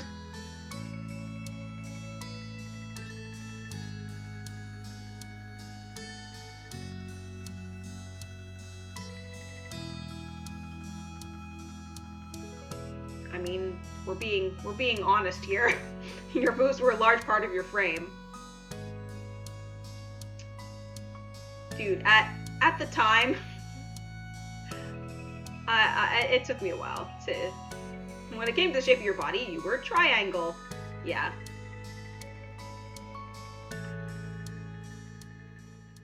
I think by the time I was 18, I had come to terms with it. I was one of those kids who puberty hit them like a brick wall, and I went from having a kid body to, you know, going fully through puberty in like 6 months. And I was one of the first to go through it, and it was just mortifying. I wore like big shirts and everything, just trying to hide it. People had a lot of their identity wrapped up in their physical form. It shaped their self-image. Comfortable. Your body was you, and it was a good one that you felt content in. You used to not feel as good when you were younger, but you had since grown into your body. You felt more at home now and less uncomfortable. And see, I must have indicated, like, yeah, I didn't like my body when I was younger. You focused on Cove again. He smiled at you and tilted his head, a question still in his eyes. He was waiting for you to come to an answer, but before you could, you had something to say to him.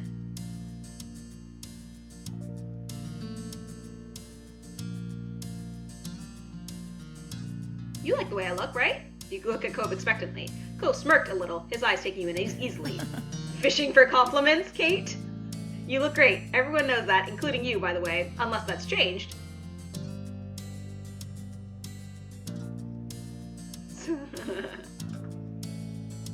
I'll laugh. You weren't sure why he was surprised he responded with that. Cove shook his head. His hand went up to try to unsubtly cover his smile. I was kind of worried because you were so in your own head because something was wrong. Guess not, I'm glad. Hey, Hey, Kate. Cove gave a bent smile, pointing to your arms. You're looking particularly shapely today. He answered not with words, but a solid okay sign with both hands and the same cheeky smile. Pointed at my arms? My arms look shapely? Cove suddenly flushed when he realized how boldly he had complimented you. He stood by it, even if he was a little red. You were taken aback. That came out of nowhere. You glanced at yourself. I didn't know you liked my arms so much. Yeah.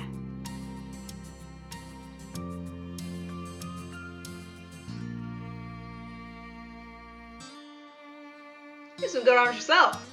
Cove ducked his head and started to rub his left arm. It seemed he was much more prepared to rain praise on you than to receive it himself. He barely could respond. Thanks, you too. Oh, I already said that, huh? Thanks. Finally, you felt that was enough of the topic for one day. You went back to your original goal before you got sidetracked. You needed to pick what you wanted to wear to the beach.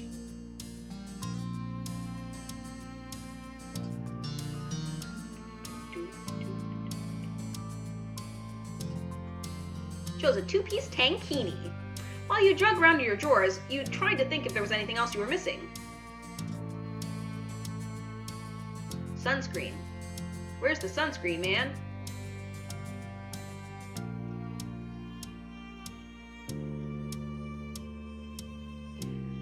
Guess no sunscreen. With that taken care of, you held your outfit together and looked at Cove. They all want us to burn up to a crisp in the sun, apparently. He was tapping his toes on the side of the wall as he waited. You vaguely wondered if he thought that was a comfortable place to sit. You hoped so, given how long he perched on it. Regardless, it was time for him to go. You weren't going to put on your beachwear with him just chilling there. Sunscreen is a must. Game, why do you do this? I need to change. Cove smiled, content with being kicked out. Alright. Cove lowered himself off the window and strolled past you to get to the door. He lightly brushed his fingers against your cheek when he passed by. I'll see you out front. Okay. When you were alone, you got undressed and put your swimwear on. You also checked your beach bag for the final time. It seemed like you hadn't forgotten anything. Okay, so I have a beach bag. The sunscreen could be in there. We might be safe. You left your room and hurried down the stairs, ready to meet Cove. You made sure to lock your front door and walk outside. Cove stood in the road, looking down and scuffing his feet on the asphalt. Ouch, I hope he's in shoes. When you shut your heavy door, he looked up at you and smiled. Nice to see you again. It's too cute. It's a little too cute. Hi, Miranda and Terry are going to be here in not too long. Terry even texted me earlier saying she was mostly on schedule. Well, why don't we just head on down to the beach and wait for them there? We're both ready. That sounded like a good idea to you two. You said as much, and Cove shot off a quick text by telling the two of them where you'd be. Cove gave you a thumbs up after the message was sent. It was a familiar path to walk, and it wasn't long until you reached the shore. Cove laid out his towel on the warm sand. You set up your stuff beside him and looked out into the ocean. The rolling swells hit the shore rhythmically. You had all lucked out. It was a beautiful day. The sky was clear, and the waves were good. It was a balmy summer day, but with a pleasant breeze to keep things comfortable. Essentially, it was perfect. so?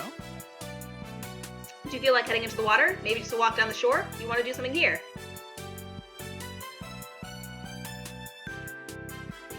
Water sounds good. That's what I'm here for anyway. We wore swimsuits for a reason. Cove nodded, accepting of the plan. He kicked some sand off his towel absentmindedly. Yeah, sounds nice. You took a deep breath and tasted the relaxing, salty air. Cove caught your eye and gave you a small smile. You chatted a little before a comfortable quiet settled over the two of you, content to watch the waves as you waited for the others. Luckily, it didn't take long until you heard shouts. You turned your head to see both Miranda and Terry running straight for you. Miranda was faster, making leaps and bounds across the sand. Terry followed in her wake, laughing with her towel clutched under her shoulders and flowing like a cape. Miranda started making her jumps more theatric and more precarious as she got closer. Cove waved them on with a bright grin.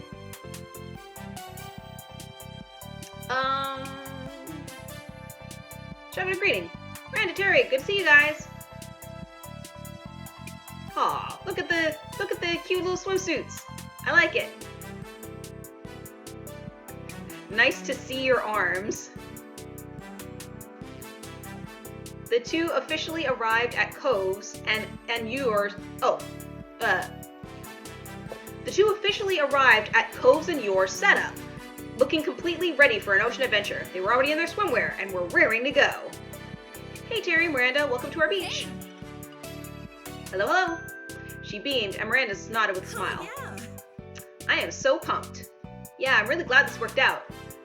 What have you guys been up to over in your town? Cove, Kate, have we missed things? Cove blinked and then shrugged when nothing he wanted to mention came to mind. Give a recap of how my family was doing. Moms were the same as ever for the most part, although they were definitely still adjusting to you being an adult now. 18, so that means I'm an adult. Liz asked you to take pictures of her latest makeup look the other day. There was nothing too dramatic going on right now. Terry nodded along and mentioned a couple things about her own parents. Miranda brought up her family and shared some of the wild things her older brother had done. Terry then started talking about her morning and how she had almost overslept since she stayed up too late last night. She bounced on her feet as she spoke. But don't worry about me being tired today. You know I ran on less back during school. Miranda filled in the group about her morning. Apparently, everything had gone smoothly. She met up with Terry on the way here, and you knew the rest. Cove offered a suggestion to the girls. Hey, why don't we take this out to the water? Okay. All you girls are talking too much. Oh yeah, definitely. You could feel pleased that Cove remembered what you wanted to do. Sometimes he could be thoughtful like that. Terry threw her stuff down on the sand and started running for the waves. Miranda was more careful setting down her things and waited for you and Cove. Cove tilted his shoulder to gesture over the ocean. I've been looking forward to this. The three of you made your way down to the shoreline together. Miranda cartwheeled and Terry clapped. Soon, all four of you were in the water. Cove swam out the furthest, while Terry instigated a splash fight. There was rarely a quiet moment where someone wasn't laughing. Hours passed, and the group had moved between different activities, some low-key and some more exhaustive. For you, it was another break time. You sat on your towel and sipped at some water. Your friends were hard at work burying Terry's full body under a pile. Miranda used her arms to force up sand around Terry's sides. Cove worked on covering Terry's feet. You took another drink and closed your eyes. In fairness to Cove, since Shiloh left, it's mostly just been him, his dad, and a lot of women in Birdtown? This place. Sunset Bird. Sunset Bird is the name of the town. But they don't mention it very often, so I'm not surprised you don't remember.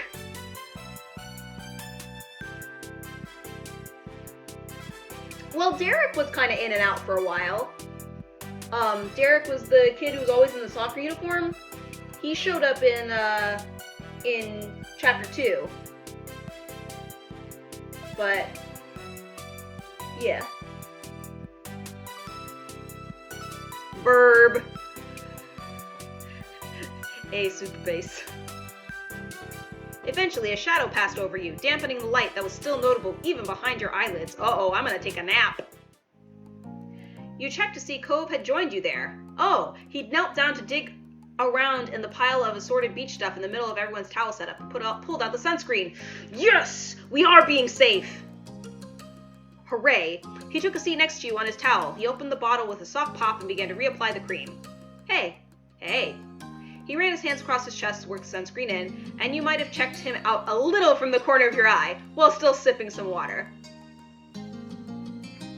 He noticed you noticing him, and Cove tilted his head your way as a smile formed. Would you want to help me reach my back? Yes! Thanks. I liked the exclamation point. You scooted up behind your boyfriend and reached a hand around his front so he could squeeze a small pile of sunscreen into your hand. You rubbed your palms together, spreading the cream out more evenly, then began applying it softly to his shoulder blades. From there, you moved to the tops of his shoulders, nape of his neck, down his spine. Cove was mumbling the entire time, but you couldn't make out what he said. He might not have even realized he was doing it himself. The tone of his voice and the look on his face got the message across just fine, however. He was happy, and you were too. After he and you finished up, Cove let out a comfortable sigh and looked off into the distance. But then he sighed again, this time in an exaggeratedly disappointed way. You wondered if he was going to sigh again, even more dramatically, if you didn't say anything.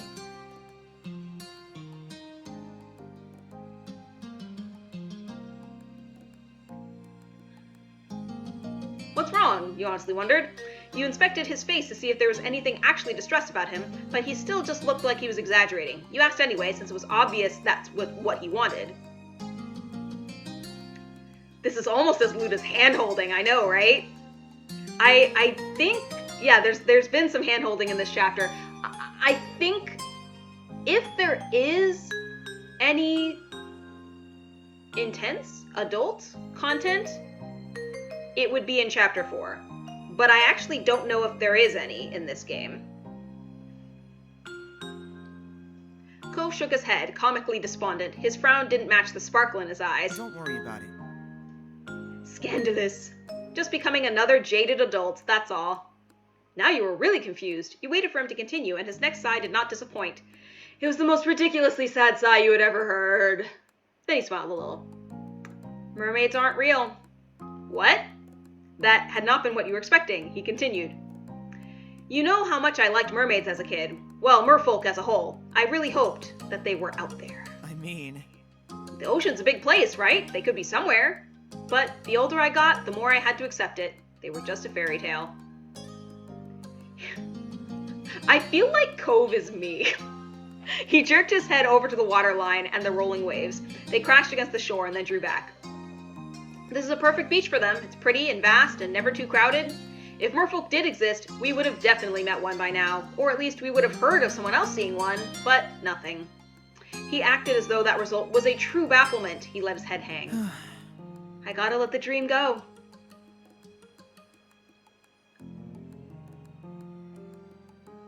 Burst into laughter. That was hilarious.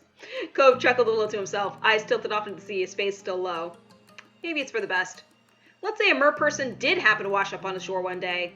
He looked at you with a faux, doleful expression. I could have lost my girlfriend to their magical underwater world. I'd go with the merperson, but only if you could come with us too. Cove grinned. He hadn't expected that answer. You're a nice person, Kate, but what if they didn't want me? Would you seriously stay on land? You gave him a look. You had meant what you said. It'd only work if the offer was for both of you. Maybe merfolk are just more inclined to hang out underwater. Don't give up hope, right? Are you sure that's the right call? If a beautiful, kind merperson falls for somebody, I'm pretty positive that the sensible response isn't to turn around and say, no thanks, I'm gonna stay on land with a normal guy. Are you warning me that you leave if you got that kind of offer?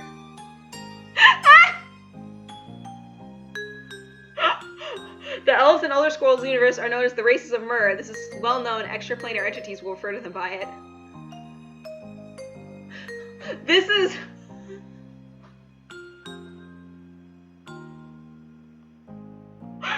This is the stupidest conversation. I love it. Oh my god. Oh, my face actually kind of hurts. Ooh.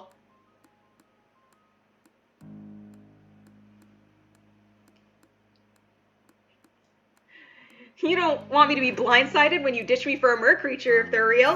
No, that wasn't what I'm trying to say. I'm not the one who would have to deal with that, you know. It isn't the same kind of thing. What? The best part is he's super serious, right? If a mer person did magically appear, no chance it'd be me they'd call for. The more Cove spoke, the more it sounded like he could be a merfolk himself. He was choking on air, a fish out of water. I mean, you're the one who's witty and talented. He barely eked the last words out. Oh, he's just like, of course they'd go for you. There isn't anyone who wouldn't choose you. Oh. You're completely flattered by how highly he thought of you. Oh my god. Just the cuteness. Oh, my face. Oh.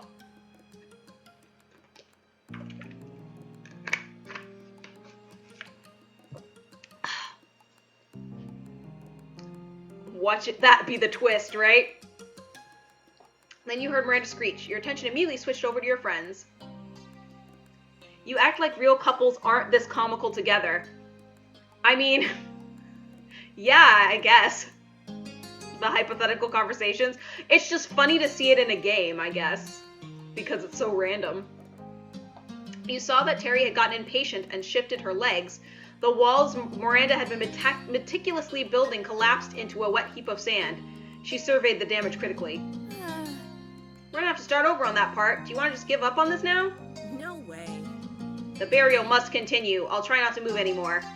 Okay, if you're sure, I'll try to fix it. I want a pop-up to appear and be like, Mermaid DLC now available! Right? Miranda started to rebury her, and Terry shot her a thumbs up. She realized too late that moving her arm was a bad idea. More of the sand on her crumbled, and Miranda put her head in her hands. Cove caught your eye and started to drag himself up. Seems like we're needed. You agreed and followed him over to the girls. Miranda nodded you both with appreciation, and the three of you did your best to finish the job. You mean merman. You all worked... I've decided everyone in this game is bisexual. You all worked out a system of using just enough wet sand to help hold the rest together. With 3 people, it didn't take long for Terry to be entombed. Terry grinned massively, and Miranda offered high fives. The pile was officially done. Oh yeah! Oh yeah! Woo! Resembling the Kool-Aid Man, she kicked herself out of the ground with gusto. Sand went flying in all directions. Oh, so it was more of a, oh yeah! Sand went flying in all directions, and a Terry-shaped imprint was left behind. Miranda yelled again, and Cove chuckled. There probably wasn't a better way to get out of it. The four of you continued to have a good time. You went on a shell hunt. Miranda managed to find the biggest, while you found the most colorful. Cove caught a tiny crab. You did a bit of everything. There were impromptu games to just soaking up each other's company. However, after a while, you'd all run out of water, drinkable water anyway. It was decided that you'd head to your or Cove's house. Things were gathered, and you started to cheerfully walk up the road. What next?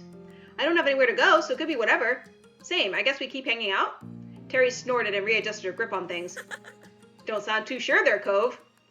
By this point, you could see your house. It hadn't taken you long to make the trip. The conversation continued with everyone throwing out suggestions. Are people hungry? She looked from face to face in inspection. Cove and Miranda shrugged in concert. No one was overtly opposed to it. However, you weren't really starving. It wasn't quite mealtime. You could get dessert. Miranda put a finger to her lip and thought. With a smile, her voice became more confident. Yeah, that would be fun. Terry considered it and then shot Miranda a thumbs up. Sounds great to me. I could definitely go for that. You know I'm up for more. But there's nothing sweet in my house. Your friends glanced at Cove and his place. He shook his head immediately. Dad doesn't have anything good either. I mean, unless you want dessert-flavored protein shakes. Ew, no. She cut in and held her hands up as if trying to ward off something evil. Cove smirked. It's not that bad. Well, There has to be some kind of sweet shop around here. Let's look it up. Terry nodded and started to dig around her bag. I like the way you think. Terry continued to rummage in her bag and grew increasingly frustrated. She puffed out her cheeks and knelt down, setting the bag on the ground. See, this is funny because back in the previous chapters, we just walked down to the mall and see what was there. But now that we all have smartphones, we're like, okay, must look up what is nearby on the phone. With both hands free, she was finally able to fish out her phone. She raised it up in triumph for a brief moment of celebration. I'll search for something good. Terry got back to her feet, hefting the bag over one arm, tapping away at her screen in the other. But she assessed Cove from top to bottom. No shirt, no shoes, no service. Cove glanced down at his bare chest and feet, having not even registered it prior. He chuckled a little. I'll grab something.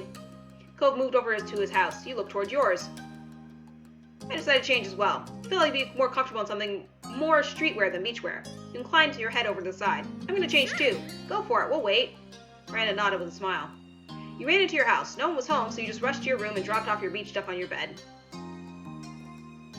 Completely changed into casual clothes. I am not putting regular clothes over my wet beachwear. Thank you very much. You stripped and found a suitable outfit to go hang out in. You slipped it on and felt satisfied with your decision.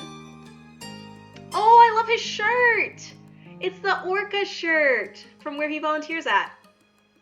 With that, you sped back outside. Cove was already there and gathered around Terry's phone with the girls. He had opted to just add a shirt and shoes, apparently putting minimum effort for service. Hello again. You don't really want ice cream, do you? You didn't have a chance to answer. She kept barreling through with her words. Because I'm not into that right now. that's cool. Don't mind her. You look nice, by the way. Terry scrolled further and then made an interested exclamation. Oh, what about this place? They sell crepes. That's something you don't see every day. Look how fancy they are. She shoved her phone in your face. It seemed like a cute shop. Didn't show any pictures of the actual building, but the food seemed good. It was one of those places that put a lot of effort into the presentation, with branded wrapping for the crepes and well-applied toppings. Distress Dragon Gem noises. I'm playing a draft mode in your card game with pirates as your synergy tribe and being offered no pirates. Lame. Huh. Weird, I've never heard of it. I haven't either. Mysterious, but crepes are so good. She nodded her approval as Terry admired more of the photos. I'd go. It's not too far, but we could drive. Terry cheered at the success of a plan made, and you all walked to Cove's car. He had run inside once more to grab his keys. Waited for him. Terry leaned back against the car door as the group stood by for his return. The car beeped and unlocked. Cove ran up to you with his car keys in hand. His hair slipped into his face as he brushed it back. Shotgun! Doesn't the girlfriend automatically get shotgun? So brace your sorry for your misfortune. That is rude. Also, you just murdered a cat. Oh no. Hopefully it was a cat in the game. She clambered into the passenger seat without hesitation. You didn't argue and climbed to the back with Miranda. Terry activated the directions on her phone map and acted as their navigator, directing Cove to the crepes. The GPS tried to get Cove to turn into a non-existent road once and wanted him to do a U-turn instead of just using a left turn, but with Terry looking at the actual path, it went smooth enough. You were led to a small stall in a parking lot rather than a full building. That explained why it hadn't been pictures of the crepier's interior, and why it was new to you despite living in this town your entire life. It was a completely new structure that popped up recently. There was a window you could walk up to, and one for cars to drive up to. Cove parked with a laugh. Come on. I don't think I needed to put on a shirt for this, but I still want to try it. Let's go. What? Do you not trust us to eat in your car? She gestured to the drive-thru option. Cove shook his head with a snort. I trust some people here, maybe, but wouldn't it be more fun to actually check it out? Everyone acknowledged his point and piled out. Terry tried to tease Cove a little, but Miranda started talking about the last time she had crepes. Ah, cat in the game. Good.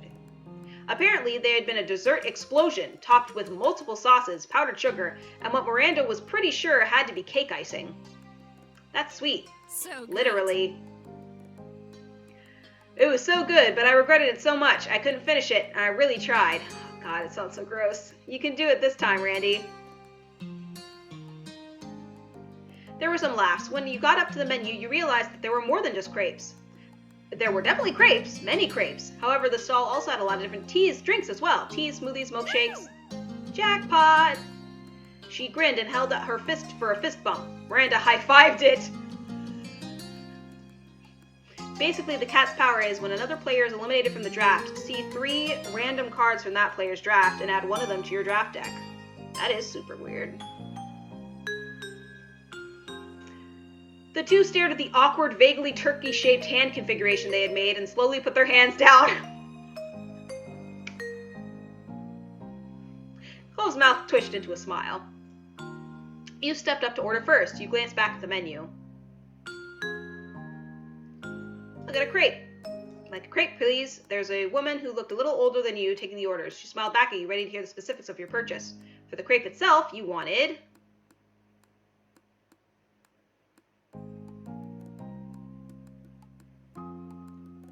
plain. For the filling and toppings, you picked...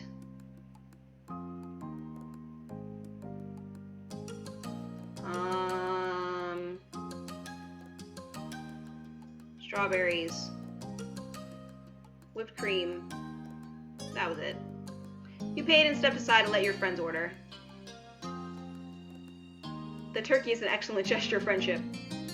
Cove got a lemon crepe with powdered sugar on top and the mixed berries. He also got a plain strawberry smoothie. Terry went crazy with the toppings. Although she ordered a plain crepe, she had smothered it with whipped cream, cream cheese, chocolate chips, chocolate syrup, and bananas. Fun fact, I have never eaten a crepe. I think by the time that crepes became popular, I already couldn't have sugar, so... Although I know that there are savory crepes that exist, but they're made with white flour, so it makes it difficult. Miranda opted for a frap with caramel syrup and condensed milk. The 4 of you stood off to the side as you waited for your treats. I think yours sounds tasty, Kate. Thanks. Order for Kate. Oh, I've got to get that. You grabbed your order. The others didn't take as much time after that. With the goods collected, everyone admired their treats. To make the draft interesting, after every game, players open a new pack, draft, and add the new pack to their pools. Interesting. Terry dug right into hers, and Miranda gave hers a tentative sip. Terry nodded acceptingly with her mouth completely full. Miranda tilted the frap over with a grin. Terry sipped and clearly loved it. She raised her crepe over to Miranda. You could tell there was an intent to make things look nice, but with all the assorted toppings piled on, only so much could be done. Miranda took a huge bite with gusto and sighed happily. Terry seemed satisfied and took another slip of Miranda's drink. Are they a couple? They had both only gotten one thing, probably because they knew they'd end up sharing.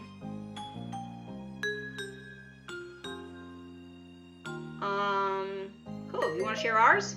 Face lit up with excitement as you passed you your crepe. You exchanged treats and took a chomp on the lemon crepe. It was light with the sourness from the lemon and the sweetness from the syrupy berry mix. The smoothie was finely blended with the occasional chunk of strawberry. Cove seemed to enjoy his taste, and you swapped back. He smiled as he took a loud sip from his smoothie. Thanks, you always get good stuff. With that, Cove started to eat his treats in earnest. You saw him take a huge gulp of the smoothie, then without swallowing, he added a bite of the lemon crepe. Mixing together. Cove?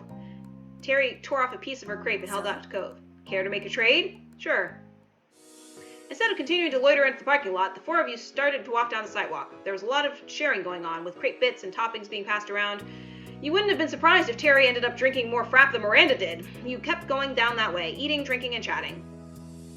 You hadn't realized just how far the group had wandered until you ended up at the now leaving sign. Apparently, you were just about to walk right out of the middle of nowhere. Terry took her mouth off of Miranda's straw and stopped sipping the frap. Impossible! Preposterous! How are we already at the end? I always forget how tiny this town really is. Cove chuckled a little and swallowed a chunk of Terry's crepe. I guess. Kinda is, huh? I didn't feel that small when we were growing up. There was something when they first showed up that made me think they were a couple, but I don't remember what it was now. They were walking arm in arm. That's what it was, because I noticed it too.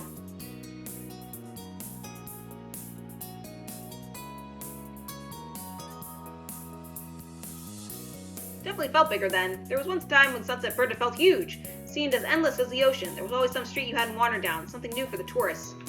But now, you had realized it was just a pond in this big, big world. Seeing the definite end only reinforced this. Here was the boundary that proved that your hometown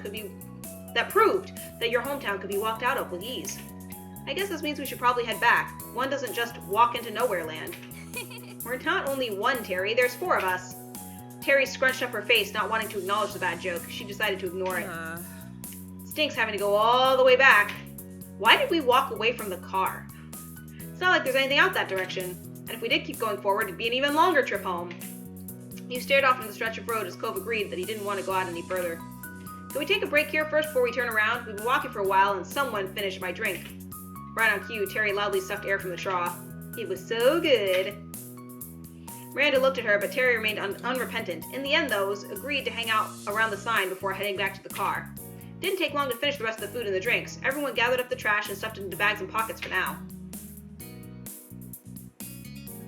This is when the slasher movie section of the game starts. Weird tonal shift, right? The group relaxed on the grass, keeping count of all the cars that drove by. It was not a high number. 14. The newest passing car drove into town from somewhere outside. But as the vehicle came by, it slowed down, and you watched as it ultimately rolled to a complete stop. The black car parked right by the now leaving sign. Everyone exchanged a baffled look.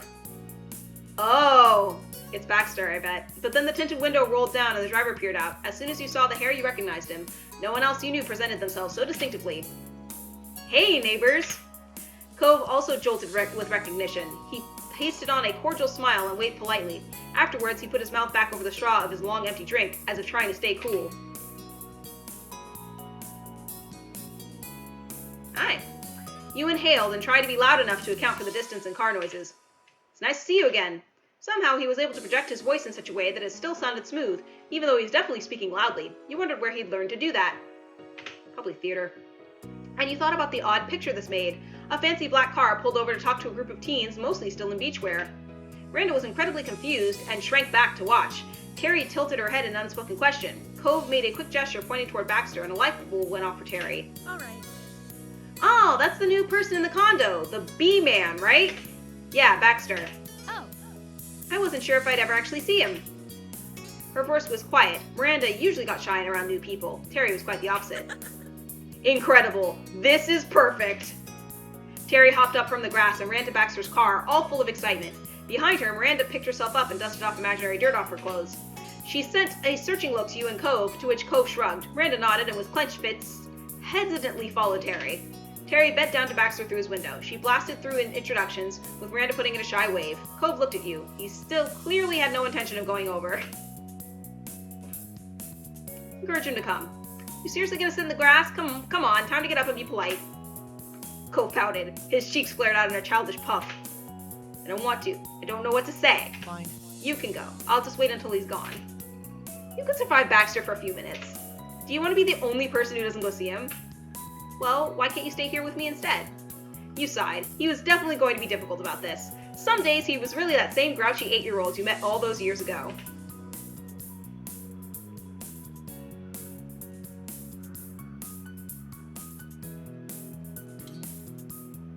Do you really hate him that much? No, I don't hate him. I get weird around him. I know his forwardness bothers you, but think of him like Terry. She's super friendly and loves to chat with new people. She's doing it right now. Terry doesn't hit on me. Terry doesn't hit on you, if that's even what he's doing. He doesn't like the flirtiness. It makes him uncomfortable. Baxter says serious things when I don't think he's actually very serious. That's what bothers me. It'll be alright. He tried to do less of that with you. We'll all be there. With an unnecessarily whiny groan, he relented. Fine, let's go. Slowly, progress forward was made until the two of you arrived at the driver's side window. Baxter smiled welcomingly. Hello. Hey. Cove greeted him mildly, his expression cautious. Sup? Baxter gestured to Miranda and Terry. Every time Baxter shows up, you expect him to challenge one of us to a card game or a robot fight or something, because he's the rival. I just rented this car for my stay here and was coming back from a bit of sightseeing when I spotted your crowd. Then these two were kindly introducing themselves. Yep, it's only polite. Speaking of polite, Baxter's giving us a ride. I was asking him to. What? Baxter shrugged guilty, seeing Cove's dramatic reaction. The offer is open, and we're taking it. Okay. Just happy to get a ride. I don't think that Baxter is, like, threatening. He's just a little super pan, like, it's fine. Regardless of anything else, you didn't have to walk back. That's what counted, and you were grateful to Terry for arranging it. Alrighty, plan made. Let's hop in. You excitedly opened the passenger side door and buckled yourself in. The car was pristine, and you were right near the new car-scented air freshener. Baxter had the air conditioner on cold, but low, so it was pleasantly cool inside. A nice relief from the summer sun you'd been baking in all day. Your friends clambered on in back. It definitely seemed the slightest bit of squish back there. Does that sound alright? Welcome to my vehicle. I hope everyone is comfortable, and if someone could point me in the right direction, we can be on our way. You began to explain where you had come from. Pretty easy to direct him straight down the road and one turn into a parking lot. Baxter nodded from up the driver's seat and pulled back into the road. Luckily, the street was still dead empty. It took no time at all for Baxter to park right next to Cove's car. There wasn't even enough time for a proper conversation to start. That's a comma splice, people. Put a semicolon or a period there. The occupants didn't seem to mind. There were smiles all around when Baxter parked next to Cove's car. Woo! Just go to crepes, Baxter. Can't you sense them? Miranda clapped quietly as Terry cheered. Cove chuckled nervously. Smiled. You're glad to have reached your destination and pleased with the fanfare of your friends. You didn't say a word, but Terry and Miranda definitely caught on to your amusement. We've arrived. That was easy. Terry flung open her door and climbed out. Thanks. Everyone else exited the car as well. The group thanked Baxter with varying degrees of enthusiasm. Baxter himself got out too. Everyone congregated again in front of Baxter and Cove's cars. Terry bounced over to Baxter and offered her hand for a handshake. He accepted it easily with a charming grin. You're a pal. You're too kind. It was no trouble whatsoever. I'll be keeping this car all summer. If it suits you, you're welcome to take my number and give me a ring whenever you're in need of another ride, and that goes for everyone here. I have a car. Terry busted into laughter while Miranda fidgeted. She did not know what to do with that. Baxter went really fast, didn't he? He noticed her discomfort and smiled with a soft tilt of the head. I'd be happy to help again, but that's the only reason I offered. If you don't need it, you can pass on it.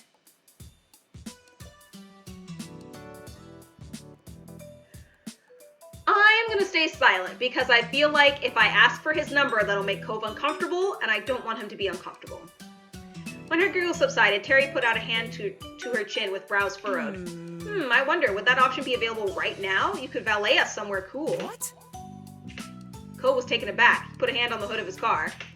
Weren't we going back to the neighborhood? Wasn't Baxter going back to the neighborhood too? Why would we go somewhere else? Sounds like Baxter plans to start an Uber, right? Because we can. Miranda squirmed nervously and then committed to piping up. Maybe? We could go to the park near my place. It's a really nice place to hang out. You and Cove shared a look. The big park was pretty nice. Let's do it. Baxter tapped the side of his face and thought. It's doable. He glanced at Cove and then switched focus to you. Well, we have two cars. If some people want to go to the park, I could still take the others home, but if everyone's going, it wouldn't make sense for me not to.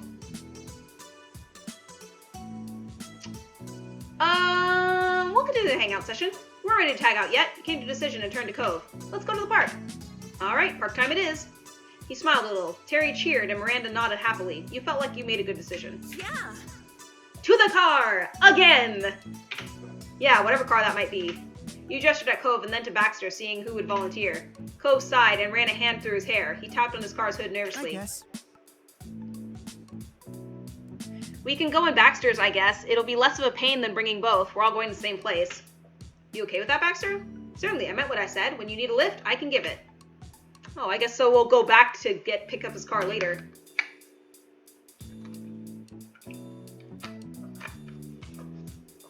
Neither you nor Terry brought up any objections, and so the gang climbed back into Baxter's nice ride.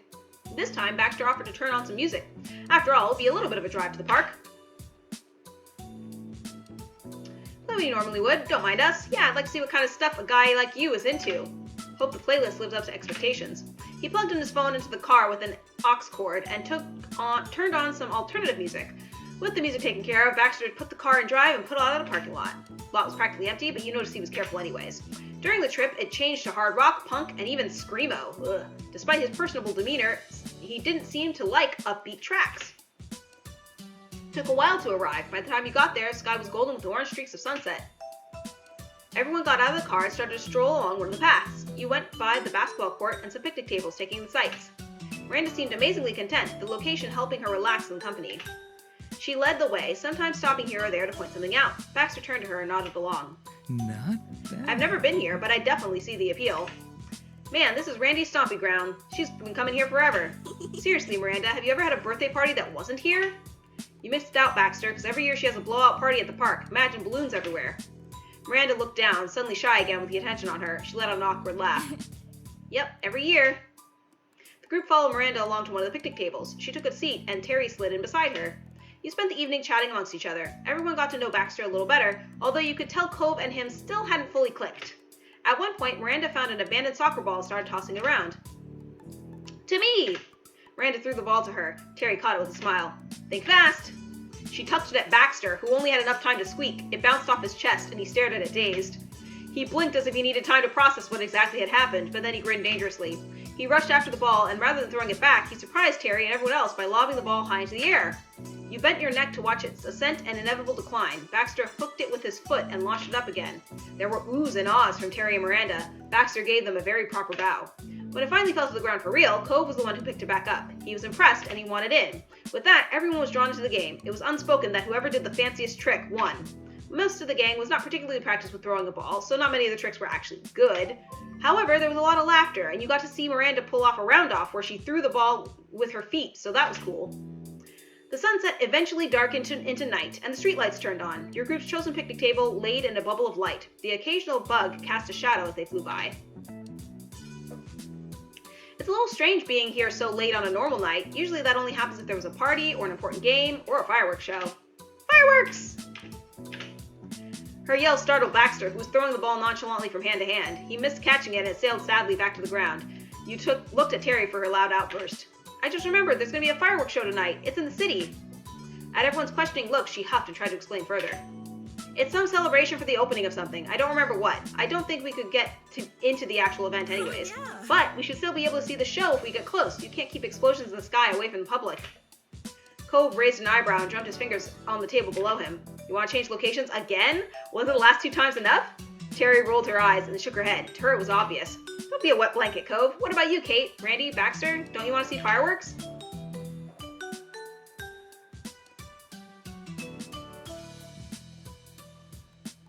What do you guys think? Do you want to see fireworks? Because I'm a little meh. I've never really liked them.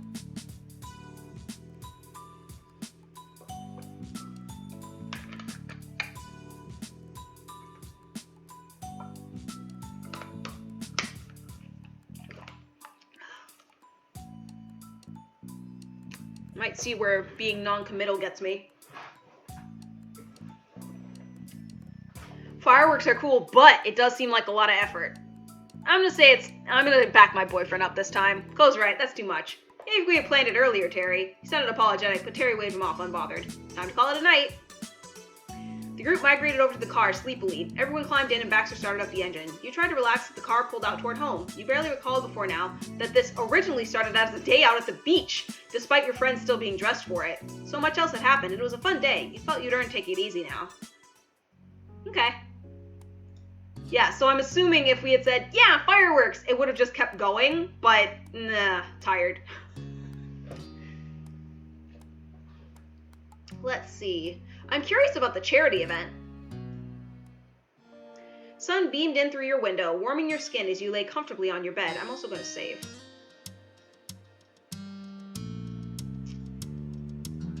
With your arm hovering in the air, you held your phone above your face, squinting against the sun to read the latest text Cove had sent through. He was out with the group he had volunteered with, Orca, doing some kind of activity. They had been at it since early that morning, and he had been keeping you updated by messenger. The latest one explained how he had just finished cleaning up the beach and was now heading over to man a stall on the shopping street to sell tickets for the fundraising dinner. Before then, he wanted to call. You didn't mind that, and he replied, saying as much. As you waited for it to come in, you let out a big breath, thinking of the formal dinner that Orca organized. Being a completely fundraising-focused event for large donors, it was crucial for the organization's projects in the year to come. That's why Cove had been so busy lately. All you had heard about it so far was that it was prim and proper occasion, with speeches and everything. And then the notification popped up. Incoming call. You picked up immediately. Hi! Sorry. Sorry I don't have a lot of time to talk, but this was my chance, so you know. Sure you're getting enough rest? Wouldn't want to see you crash and burn after all this work you're doing. Yeah, I'm taking breaks. Do you want to come by to see me? At the booth, I mean. Definitely! Okay, cool. See you soon. It's just down on Shopping Street. You'll see it. Alright, bye. See you. After the temporary goodbyes, you tucked your phone away and pushed yourself up from your bed. Heading downstairs, you found Ma lounging in the living room, seated on the couch with her legs tucked up and a magazine in her lap. She looked up at the sound of your footsteps, giving you a smile. Hey, sweetie, what are you up to? Cove just finished his first Orca activity. He's going to the shopping street to sell tickets for the fundraising dinner. I'm going to meet him there. Fantastic. Sounds wonderful. She nodded happily, and then her face fell a little as she put her magazine to the side. I'm still sad your mom and I can't make it to the dinner that night. She seemed honestly disappointed, but her face brightened again when she looked at you next. You'll be going, right? I can buy the ticket for you if you don't have enough. What's the price? Thanks, but Cove hasn't mentioned how much it is. I'll check it out when I'm there. Perfect, let me know how it goes. You agree with a nod, walking backwards toward the door. Thanks, sweetie. Have a good walk and tell Cove I said hello. I will. Bye, Ma. Strolling out the front door, you shut it behind you and let out a deep breath. You had known that the event was coming up, and that you'd most likely be going to support Cove, but you hadn't thought about it too much before now. With a small nod to yourself about everything you'd have to do, you began the walk to the shopping street. You hit the shopping street and casually walked along beneath the afternoon rays, window shopping and browsing through various stalls that were set up around the place. It didn't take long until you spotted Cove's bright seafoam hair behind the counter and the banner advertising the fundraising event. He caught your eye as you headed over and stood from his seat with a smile, pleased to see you arrive. Raising a hand from the clipboard he held, he gave you a wide wave in greeting, inviting you to approach the counter. You came right up to the front of the booth, inspecting the little plush sea animals that decorated it before turning your smile on Cove. See, he said my name. That's not professional. I'll wave at him. Gave you an enthusiastic grin in return, obviously happy to see you. Hi, hopefully you're not out of tickets already. Hey, you made it. Not yet. Have you settled in and everything? He nodded, taking a quick survey of the simple booth. I appreciate getting to take a seat for a while. The beach was great, but it's nice to be off my feet for 5 seconds. He chuckled. You were glad that, despite all the work he had been doing, he was in high spirits. He seemed to really be enjoying working with the charity. So, how much are tickets for the event? He hesitated for a moment, rubbing the back of his neck awkwardly. They're $150. I only found out today. Whew. Makes sense.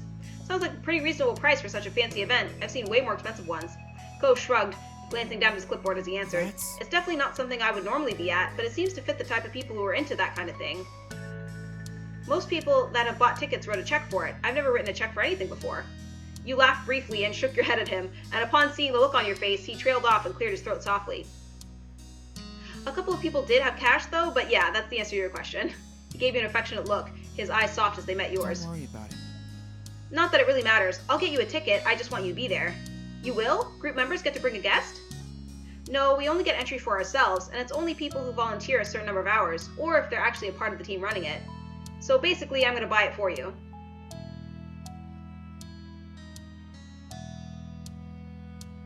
I can't let you do that. It's too expensive to be a gift. I'm not asking my girlfriend to pay $150 to come as my date to dinner. Alright. Besides, I've been planning on donating some money to the group at some point anyway. This is a chance to do it. Alright, if you're sure, I'm not gonna protest. I don't work, so... He nodded, a smile slowly breaking across his face at your acceptance. What matters to me is that you're there. He glanced over his shoulder quickly before turning back to you, his lips tilting mischievously at the corners. Well, I'm not supposed to, but if you want, you can sit behind the counter and keep me company while I sell tickets. Such a troublemaker, even when doing volunteer work. He chuckled and gave you a guilty look as you rounded the table and took the extra seat beside him. The afternoon passed in a blur, with you and Cove laughing and chatting in between ticket sales. As time drifted on, the sun sank lower in the sky. 6 p.m. finally rode around, and you helped him get everything packed up to call it a day. I remember early on, I could say that I was in Orca too. That probably would have made this quite different. As you headed back home together, you thought of the fundraising dinner and how close it was now. There was still plenty to do before the big night arrived. The days continued on in a normal flow, and before long, the night of the Orca fundraising dinner was upon you. It was early evening, and you were in your room getting ready as the minutes ticked closer and closer toward the time you needed to leave.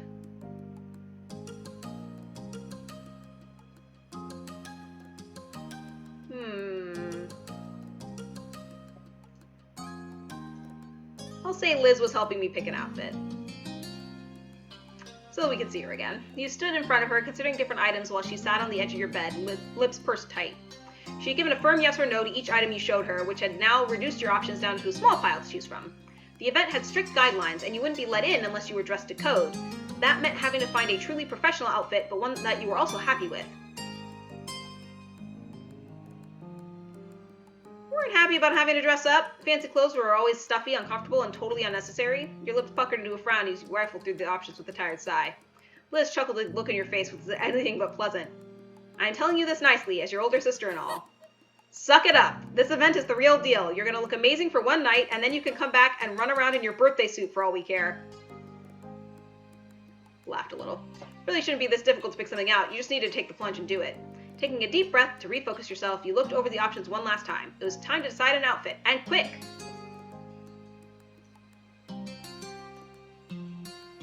Oh, look, it's giving me a lot of options. Choose a dress. It's a charity event? Dress. Liz nodded in approval, clapping her hands together, satisfied. Finally, we're making some progress. Standing in front of the mirror, you quietly assessed your outfit. Add an accessory or two. Need be a little something extra to finish it all off. Rummaging through the rest of your wardrobe, you picked out what you needed to complete your outfit.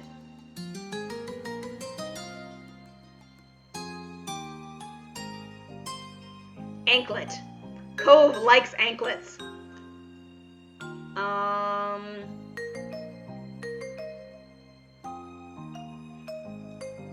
Yeah, anklet. Definitely. I'll do a necklace too. Turning back to the mirror, you let Liz drape your best necklace around your neck and clasp it at the back. And I'll say that's everything. With that...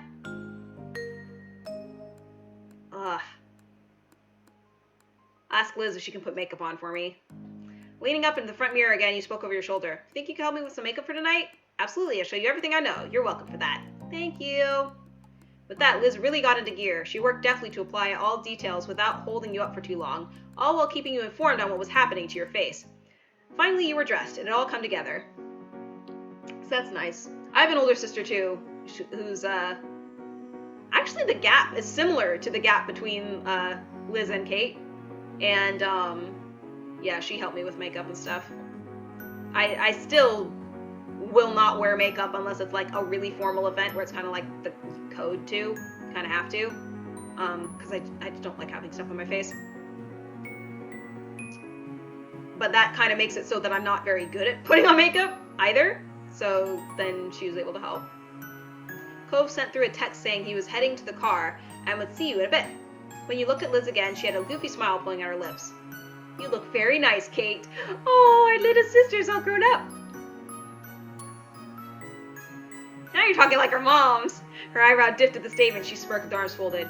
They did raise me. She had a point there. Liz wiped a pretend tear away with her finger, sniffing dramatically. Oh, precious Kate, you're really all grown up. It happened in the blink of an eye when I wasn't even looking.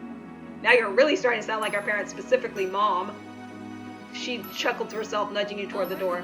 All right, time to get downstairs. You're very official, though still kind of baby. Boyfriend awaits. You headed carefully down the stairs into the living room where your moms were waiting for your appearance. As you entered, they both stood from the couch and came over to you, smiling broadly. You look so wonderful, Kate. Nice. Very mature, too. Mm-hmm. I know, right? They continue to coo and fuss over you until you manage to brush them off. Mom took Mom by the arm and held her close, the two of them admiring you proudly. Thank you. Felt a little strange to everyone's attention on you, but you liked it nonetheless. Liz smiled at you from where she stood, her expression soft. Ma came in to give you one last hug, and before you knew it, another pair of arms was wrapped around you. And then the third. Both Mom and Liz giggled as they hugged you tight. We hope you have so much fun tonight. We won't wait up for you. Stay out as long as you need. You're old enough now. With a last wave goodbye, you left your family and approached the front door. It was time. Stepping out into the night, you closed the door behind you gently and looked out across the street. Aw, look at him. He looks so classy. Cove was standing there in the street. His eyes met yours immediately, as if he had been watching your house from the moment you would come out. He smiled bashfully. Hey, Kate. Hey, stranger. I barely recognize you. You took the chance to check out his outfit as he walked across the way to meet you. It was formal for sure, though it didn't feel overly posh. It made sense for him, and was honestly a sight for sore eyes. He was always beautiful to you. Aww. So cute. With a growing smile, he stepped closer, his cheeks reddening all the way down to his neck. Thank you. Thank you for coming with me, and for dressing really nicely for this. Your outfit is just perfect. His gaze traveled downwards to take it in your full form. And he leaned in only inches away from your face to whisper in your ear, his warm breath tickling your skin. I like the ankle bracelet. Yup! Your cheeks went hot and you bit down on your lip to keep from smiling too much. Wore it for you. Thought you might appreciate it. It is a special night. He smiled at you softly, the corner of his eyes crinkling as he brought his face even closer, to the point where the tips of your noses were touching. It was time sounds kind of ominous. I hope a supervillain doesn't crash this event, including Baxter, who might be one. You're not sure. He smiled at you softly, the corner of his eyes crinkling as he brought his face even closer to the point where the tips of noses were touching. You're always too nice to me. He raised a hand and lightly trailed his fingers down to your side, his touch tingling your skin through the fabric of your dress. You started to wonder if it was a good idea after all, Cove acting like that was killing you. You hadn't even started the trip to the dinner yet. It took a great amount of effort to focus your thoughts and react to his overall assessment of your look. You look amazing tonight. You glanced over from head to toe, noticing his shirt, pants, and shoes were all shiny and new. He had put in the effort and it showed. He couldn't stop himself from looking down in order to inspect his outfit now that you pointed it out, and to avoid having to face you directly after you did. But turning away did nothing to disguise how transparently pleased he was at the compliment. Thank you. Then he shook his head, glanced back toward the garage, and, throwing a thumb over his shoulder, spoke. We should probably get going. Wouldn't want to be late to such a grown-up event, right? Yeah, let's go. We're such a cute young couple. Let's do it. You headed over to Cove's cars together, hopping in and strapping on your seatbelts. You were on your way. The event was being held at a place you'd never been to before. You brought up the location on your phone to help Cove navigate there. It took some time to find the right address, and once you were there, you met with the task of finding a parking spot. Though you were on time, it seemed like everyone else had already showed up and claimed the spaces. Eventually, you found a suitable place, before realizing that it required payment. Cove covered the amount, taking a ticket from the machine and leaving it on the dashboard of the car. Ooh, it's nice. I like how it has the fish on the side. Despite the small holdup, you managed to ultimately make it to the event and confirm you were on the guest list before being shown into the dining area. Cove whistled low as he looked around, taking in the extravagance of the room. Chandeliers hung from the ceiling, and the entire place was decked out with beautiful oceanic displays. You were stunned yourself. It was extremely high class, even more so than you'd already expected. This is the best looking event I've ever been to.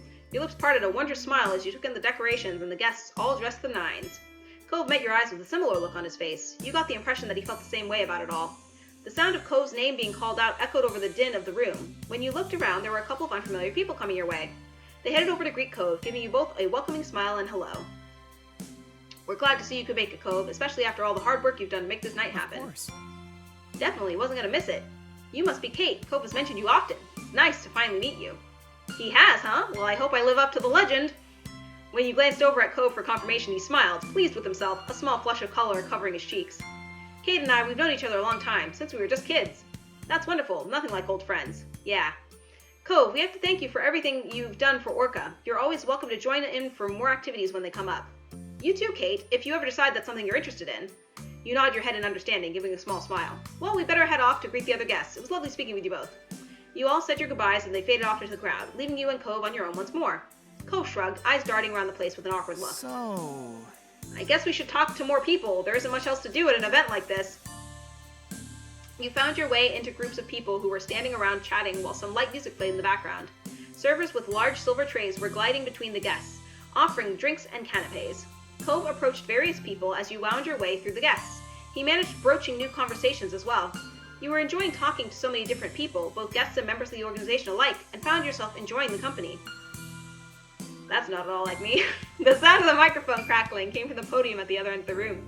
Someone you assumed must be the host for the evening was asking everyone to sit down in preparation for the meal and speeches.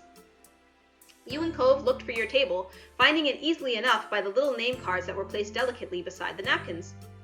A few others joined you at the table, though they weren't anyone that you recognized. The host was still speaking as people were settling, starting off the speeches by giving a welcome to everyone attending. She went on to provide some more information about Orca, which you supposed was for the guests who weren't part of the organization, and the purpose of the fundraiser tonight. Orca's goals, as she explained it, were to aid in conservation and restoration of oceans and beaches. There were many people who had helped to make the group as successful as it was. When she read off a list of several volunteers who worked on making the event happen, Cove's name was one of the first to come up. His chest puffed out at pride at that. As she continued on to thank the large donors for the event, you checked over at Cove. He was still grinning happily to himself and tapping his fingers over the tops of his knees, pretty pleased to have been mentioned by name. Why would I roll my eyes? That's mean. I was excited for him. Weirdos. He had worked so hard to make this event happen. It was the least that he deserved. While the host continued speaking, multiple servers dressed in black were setting the first course of the menu in front of the guests. One of the servers set down a plate in front of you, and you thanked them quietly before looking at the dish with interest. You recognized the dish as a simple Caesar salad. The host quickly wrapped up the end of her speech, thanking everyone once more before inviting you all to begin your meal. Anyone who had included a special dietary note when signing up for the event received vegan or vegetarian version, and there were also small baskets of bread set around the table. Just ate the salad. Cove wolfed down the salad before munching into a breadstick, quickly devouring that as well. I hope the next part comes out soon, and is bigger. You could hear him mumbling to himself as he reached over for another piece of bread. He glanced around the table and followed his line of sight with curiosity, noting everyone else was still eating the salad. Stopping his hand midair, he quickly pulled back and rested on his lap without taking another breadstick after all. It was clear he was starting to feel unsure of himself, and he looked a little out of place here. He folded his arms and turned away from them to you. Hey, did you like the salad? It's really good. Can't wait to see what else they serve. His gaze remained purposely tunneled on you, as if he was trying not to even think about what the rest of the table might be doing. I'm gonna pick up a breadstick and give it to him. It's okay. Oh, thank you. Yeah, you eat mine, because I didn't have one. Cove spoke gently as he took the bread from your hand, looking choked up by your reassurance. He munched away on it happily, seeming much more at ease. Yes, just eat, dude. You're hungry. Eat. It wasn't much longer till the main course was arriving, and the various chicken, steak, and veggie dishes were being served throughout the room. An array of scents wafted through the room, making your mouth water. I chose the chicken. A plate of perfectly roasted chicken and vegetables was set in front of you, with a delectable pale gravy. Cove had gone for the steak, and once he started to dig in, he was completely absorbed by his meal.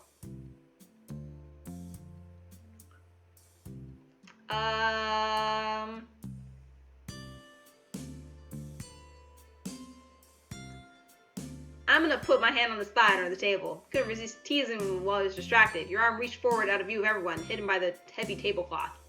You let your fingers lay to rest on the center of his nearest thigh. Cove stopped eating immediately, his elbows banging against the top of the table in shock as his face slowly turned red. The tableware next to him rattled from the impact. When it settled down, he spoke creakily, without moving to face you directly. Yes? Nothing. Is something the matter? His flustered frown deepened. That's... Kate, you should probably... Cove's voice trailed off quietly, and you got the impression he was about to ask you to stop, but he didn't really want you to. You kept your hand where it was for a little longer, giving his leg a gentle squeeze until he cleared his throat and leaned in closer to you. You probably shouldn't keep doing that right now. Fine. It was a shame it had to end, but you were content with how long he had let you kept your hand where it was. That's the real scandal, ladies and gentlemen. And when you returned your hand to your own lap, Cove let out a small sigh of relief and continued eating again, though at a slower pace, as he was still distracted from the event. And isn't that what we really wanted? We just wanted to prevent him from choking. We were looking out for his best interest. Dinner eventually ended, and last of all was dessert, a lemon sorbet that had been partially dyed blue. The mint... oh my god.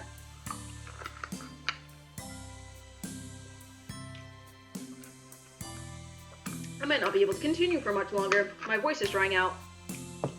The mix of white with bold streaks of blue made the little scoop look like a ball of roaring ocean waves.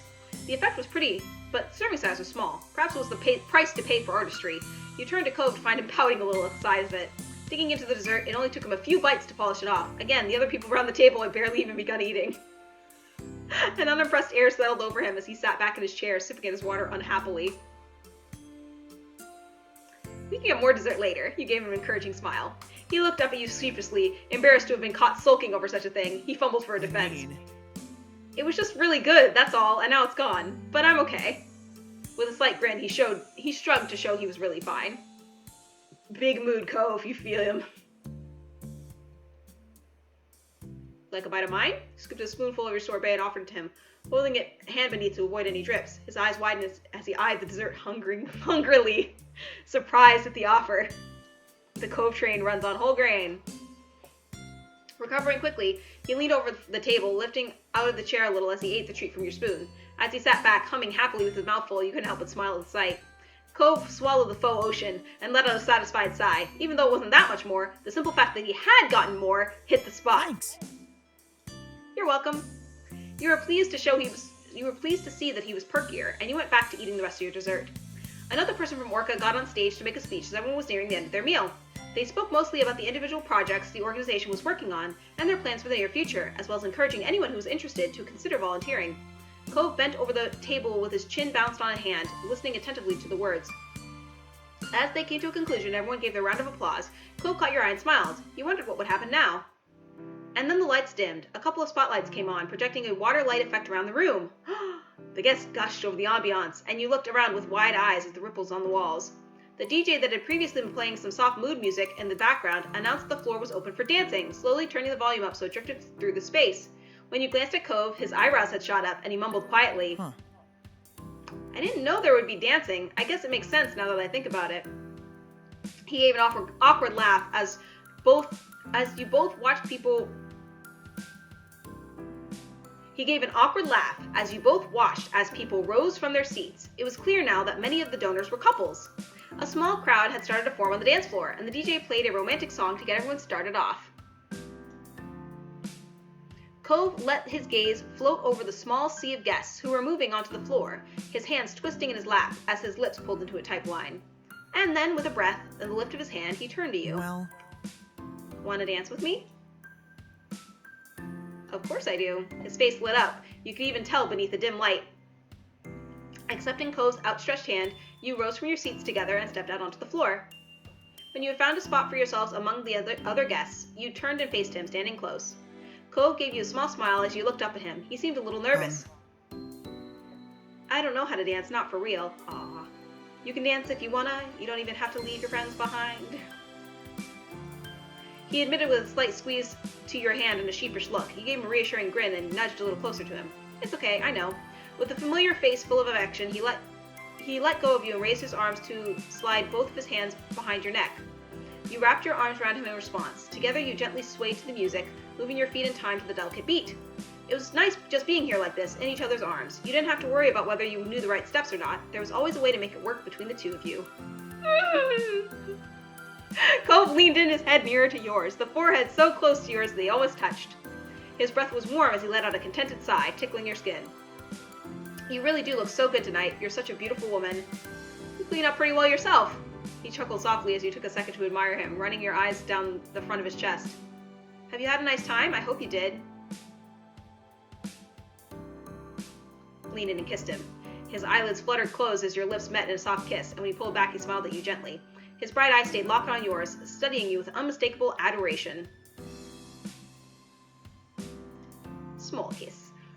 Thank you for staying. You're still here, just like you promised you would be. Your heart felt light as you continued to sway while holding your most beloved person, so glad to be able to share a moment like this with him. A lot has happened, huh? You nodded faintly. You weren't sure if he meant just today, this summer, or your entire time knowing each other. But it didn't really matter. It was true either way. Thinking back on the years that you and Cove had been neighbors, it was difficult to even try to reflect on it all at once. I'm so glad. I'm glad we ended up here. He gave you a soft look and you beamed, knowing that could also mean many things, but from his tone, you were certain he didn't only mean here at this event. It was more than that. Nowhere I'd rather be. You loved him, fully and completely you did. His smile widened as he pressed his body against yours, resting his head into the crook of your neck and stroking the back of your head with his fingers. You tightened your grip on him and let your head fall against his shoulder. As the night drifted on, you held each other tight, swaying to the music as if you were the only ones in the room. Cove was sweet the entire time, his warmth brushing against your skin as he whispered words of affection in your ear. He was extremely good at making you feel special. You couldn't have hidden your blissful smile, even if you wanted to.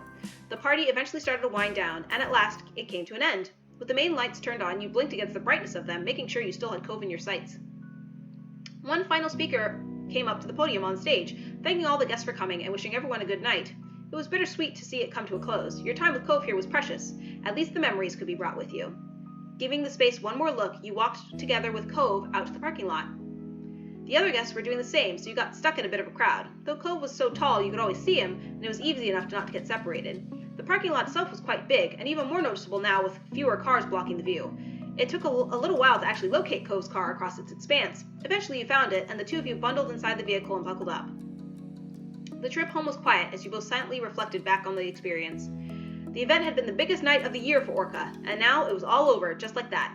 Outside your window, the surroundings soon became familiar, and you found yourselves back in your neighborhood. Cove pulled the car into his driveway and put it in park before letting out a relieved breath. Home sweet home. You thought the last speaker might be Baxter in a jetpack with a laser gun threatening people for their valuables. Yeah. After climbing out of the car, you walked slowly down the road, Cove coming over to stand beside you. You stopped in the middle of the street, right between your house and his, and turned to him, finding him in the process of opening his mouth to speak. Strangely, he clamped his lips together, as though he had suddenly thought better of it. Thank you for taking me tonight. Thanks for coming with me.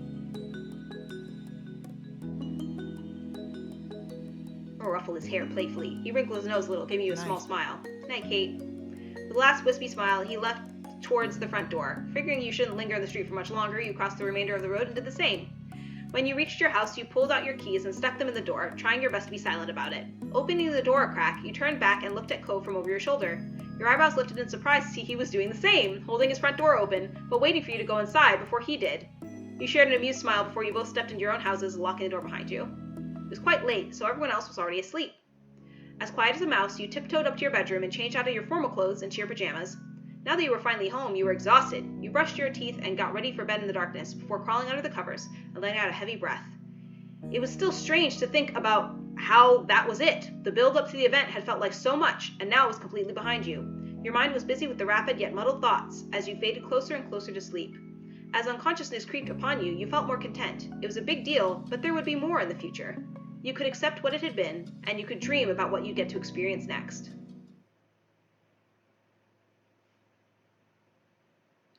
And then you were taken away from the dreams right back into reality by a sound. Your eyebrows pinched together, fully unprepared to be a part of the waking world again. The day was over and it had been an eventful one. But then you heard another noise. It was a tapping. Your eyes flew open. The window. There was tapping that came from your window. Cove Holden!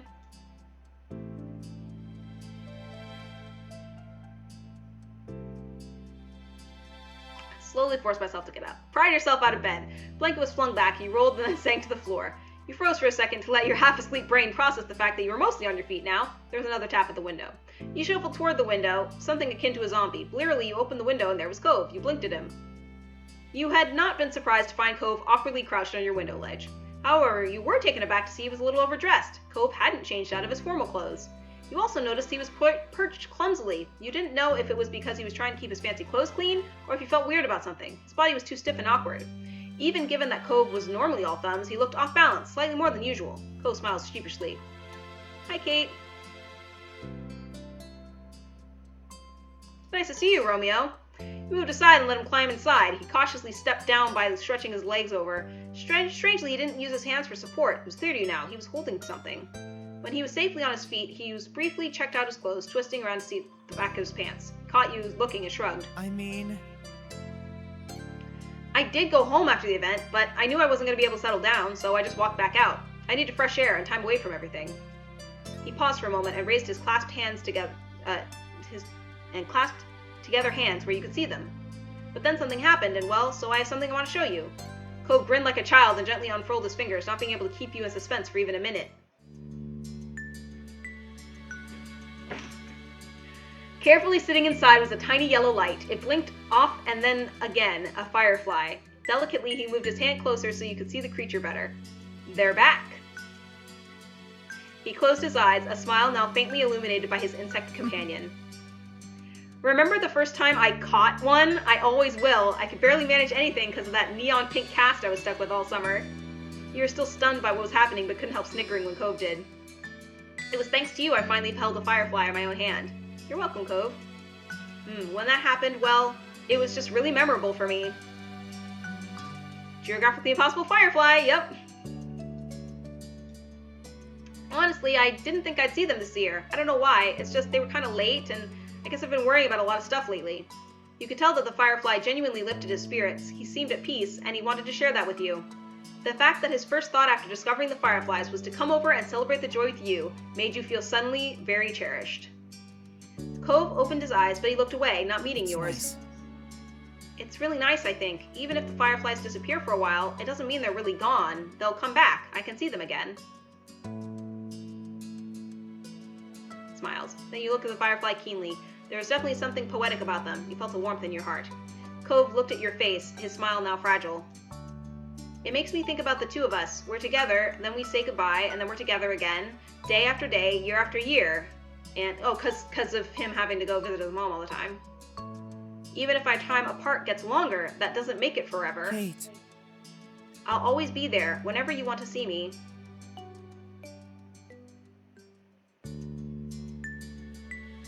I'm gonna tell him I love him, I don't care. It's confession time. I mean, we've been boyfriend and girlfriend for so long. You were so in love with him, there was nothing else you could think then, and he needed to know. Your heart started to pound in your ears, and all you could hear was blood rushing. You looked at Cove and found yourself fixated. The only thing you were aware of was your rapid pulse and him. It was as if your entire relationship was playing over in your mind, every step that led you here. Everything from that very first night you met him as just a little kid, from the way he'd always held a special place in your heart. To the first time you saw fireflies together, the first time he snuck into your room, and then to every other moment you shared, all of it came back to you. Get wrecked by a wave of emotions, Cove. Cove's expression had turned curious as you left him waiting, wordless. He tilted his head in question. He parted his lips to speak, but you went first. I love you.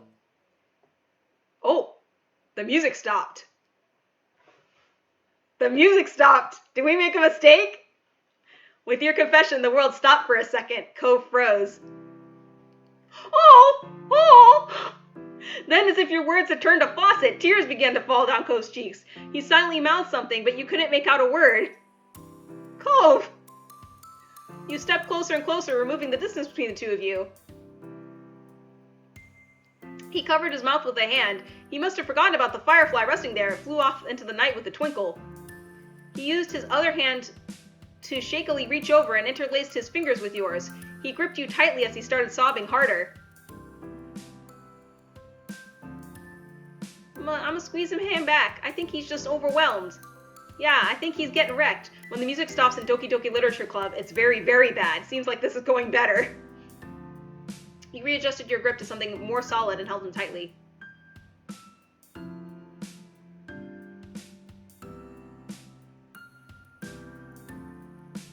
It's okay. Cove removed the hand from his mouth and used it to hold back your head. He brought your face to him, bending your neck down to be closer to your level, and your foreheads brushed together. His voice trembled, it cracked, and it shook. This was raw, straight from Cove's heart. I love you. He closed his eyes tightly and repeated himself, but now he could say it firmly. I love you. His aqua eyes sparkled when he opened them again. Fresh tears poured out with an outburst of emotion. Sorry. I'm sorry I can't get it together. What do you mean? It's just, I tried so much to love you quietly, secretly, and that being it. But I really wanted you to feel the same. I wanted you to love me back. I wanted to hear you say it. I just kept thinking, what if you didn't? Maybe what I felt was too much, and I didn't know how to handle that. I didn't know what to do, but I didn't want to put any of that on you either. Oh, so he's relieved. You weren't doing something bad. Everything you do is right and wonderful. I'm always like this. It wasn't your fault I had to be like that. I'm just like that. He leaned in closer, hiding his face from view, his lips trailing over to your ear. He whispered, but you love me. You love me. God. Oh. He moved his head back, so his forehead was centered on yours, and then he closed his eyes. He shook. The hand you held was trembling. I'm so sorry. I'm really always like this. Don't apologize, dude. Don't apologize, dude. I'm gonna kiss him. You pulled him into you, kissing his lips. He returned it desperately. Cove managed to bring a fragile smile onto his face. He was still shaking, but there was something decided about him I now. love you. He's been waiting so long to be able to say this, I think. But he wanted me to say it first, because he wasn't sure. He repeated it more, as if to make up for all the times he didn't let himself say it before. Oh, this poor boy. As he spoke, his tears dried up and his breathing became more even. The reaffirmation helped him calm down. Thank you for telling me.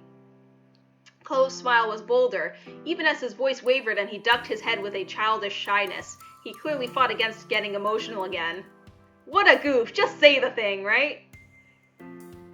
Oh, achievement unlocked, bloomed romance. His watery eyes, his mussed hair, the tears still drying on his cheeks. You loved him so much.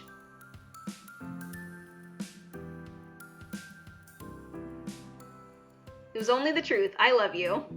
I wanted to say it again.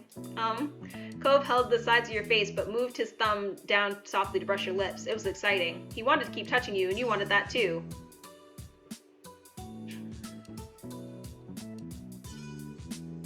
Oh, dang. We getting a little more serious here? I don't know if this is okay.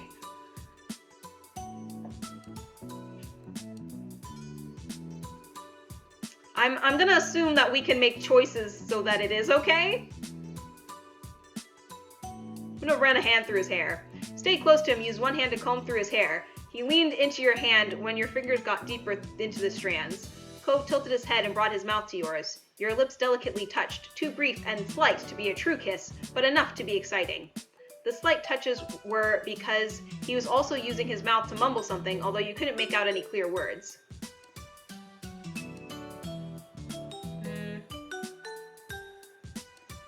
You nuzzled up against him. You could hear his breathing pick up. Even when we kissed in the RV, it turned out alright despite the short-term awkwardness. Yeah. I just want to make sure it's not like gonna violate Twitch's terms. You nuzzled up against him. You could hear his breathing pick up. You kissed across the exposed part of his neck. He made a quick gasp and let it out as a long sigh. While you busied yourself over his neck, he reached down to stroke your thighs. Satisfied, you pulled away. We're being safe here. You took a step back from him and tried to settle your pounding heart. Your pulse, your breath, Cove. It took a few breaths to focus again. He did the same, leaning his head back and covering his eyes with one hand. He was as red as could be expected, definitely bashful, but honestly he looked pleased. You couldn't help thinking about...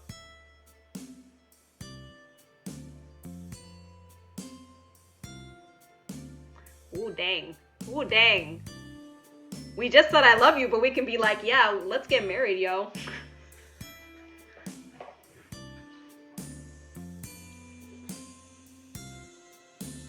You didn't need to pretend it wasn't true, not to yourself. You dreamed of waking up every day to him.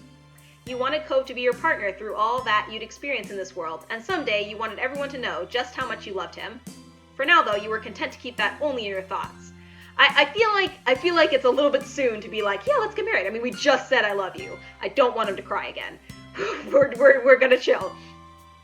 Finally, he was able to laugh softly. The tears were nothing but salty remnants on his cheeks. He brightened up as if finally able to process the absolute joy of tonight in full.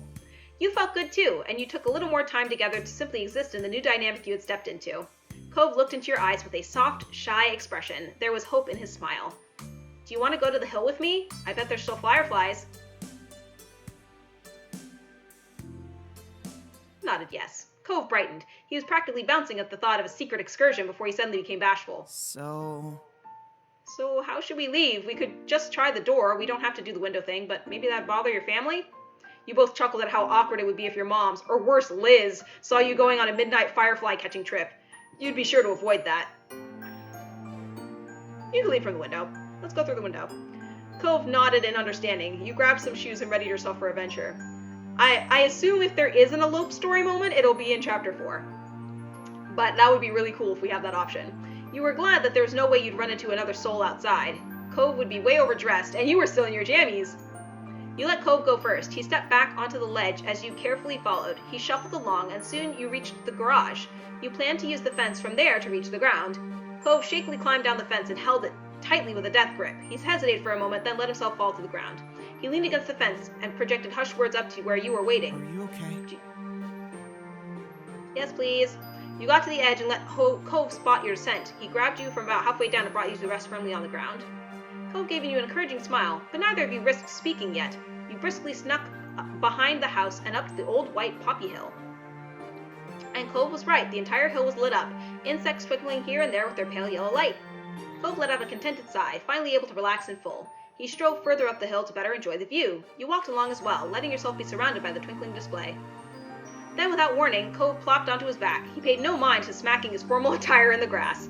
He put an arm under his head and stretched the rest of his limbs out. He was clearly getting quite comfortable in the dirt there. I'm gonna lay down next to him. He sat down first, then fell back. You could see the stars where you looked up in the night sky. Obviously snuggling.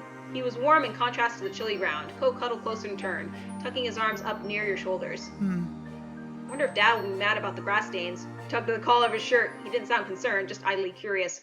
At least they're dark. If you're lucky, you won't be able to tell. His smile bent a little and went silent between you. The only sounds were the rustling of bugs in the breeze and the faraway crashes of waves in the sea. You couldn't help but reflect on what had happened only a brief time earlier. Between this and your room, this almost felt like a different world. Was it even real? What happened between you two?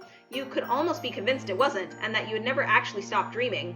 You stole a glance at Cove. He caught you and blushed. That little reddening reassured you. Cove remembered same as you. What you had was real. I want him to dance with me. Cove Holden, may I have this dance? Cove stared at you in shock at the invitation. Understandably, he had not expected that. He felt obligated to try and say more. Makes sense. Look how you're dressed. What else are you going to do in those fancy clothes? He laughed lightly and shrugged his shoulders. You have a solid point. You got up and brushed off your clothes as best you could. A pesky blade of grass tried to stay stuck to your leg. Cove did likewise, wiping his hands off his pants to clean them off. You faced each other, and suddenly the prospect of what you were doing became more real. Cove hesitated a moment as you both tried to decide what move to make now. He smiled as he wrapped one arm around your waist and the other across your back. He pulled you closer, near enough that your bodies were touching. Then you began to sway together amid the floating lights. Despite the lack of music, you found a rhythm to your movements. Back and forth, step to the side and slide. It was relaxed and freeing. Your eyes never strayed from one another. For a time, you existed in the moment, holding each other close and enjoying being together. The hour grew late, and the fireflies mostly dispersed, until only a few stragglers remained. Then, even they blinked out of sight, leaving you alone with Cove and your thoughts. Cove stole a second to release the words that had been filling his head during the quiet. I love you, Kate. You felt a great deal of happiness. Cove's expression was completely open, honest, and full of sincerity. He meant every word. He truly loved you. No matter how much it didn't seem real yet, it was. It felt as though this was a night that would never end, but you knew it would have to, all too soon. You were only grateful to have been a part of it. These were moments to truly treasure. You'd never let yourself forget them. And, with that, I feel like this chapter has been going on a bit longer than the other ones. We're only, like, halfway through. And, my voice is kind of tiring out, so I think we're going to stop there today. I am first going to check to see if there's anybody that we can raid. Not really. Not too many people streaming on Sundays, it seems like. But I appreciate you all coming in. I'll try to do this again next Sunday to pick up where we left off. And, as love booms, so does the length of its moments or something. Yeah, it seems like it, right? And we're getting older, so stuff is, like, more complicated. But I appreciate you guys coming to hang out. And, be sure to stay safe.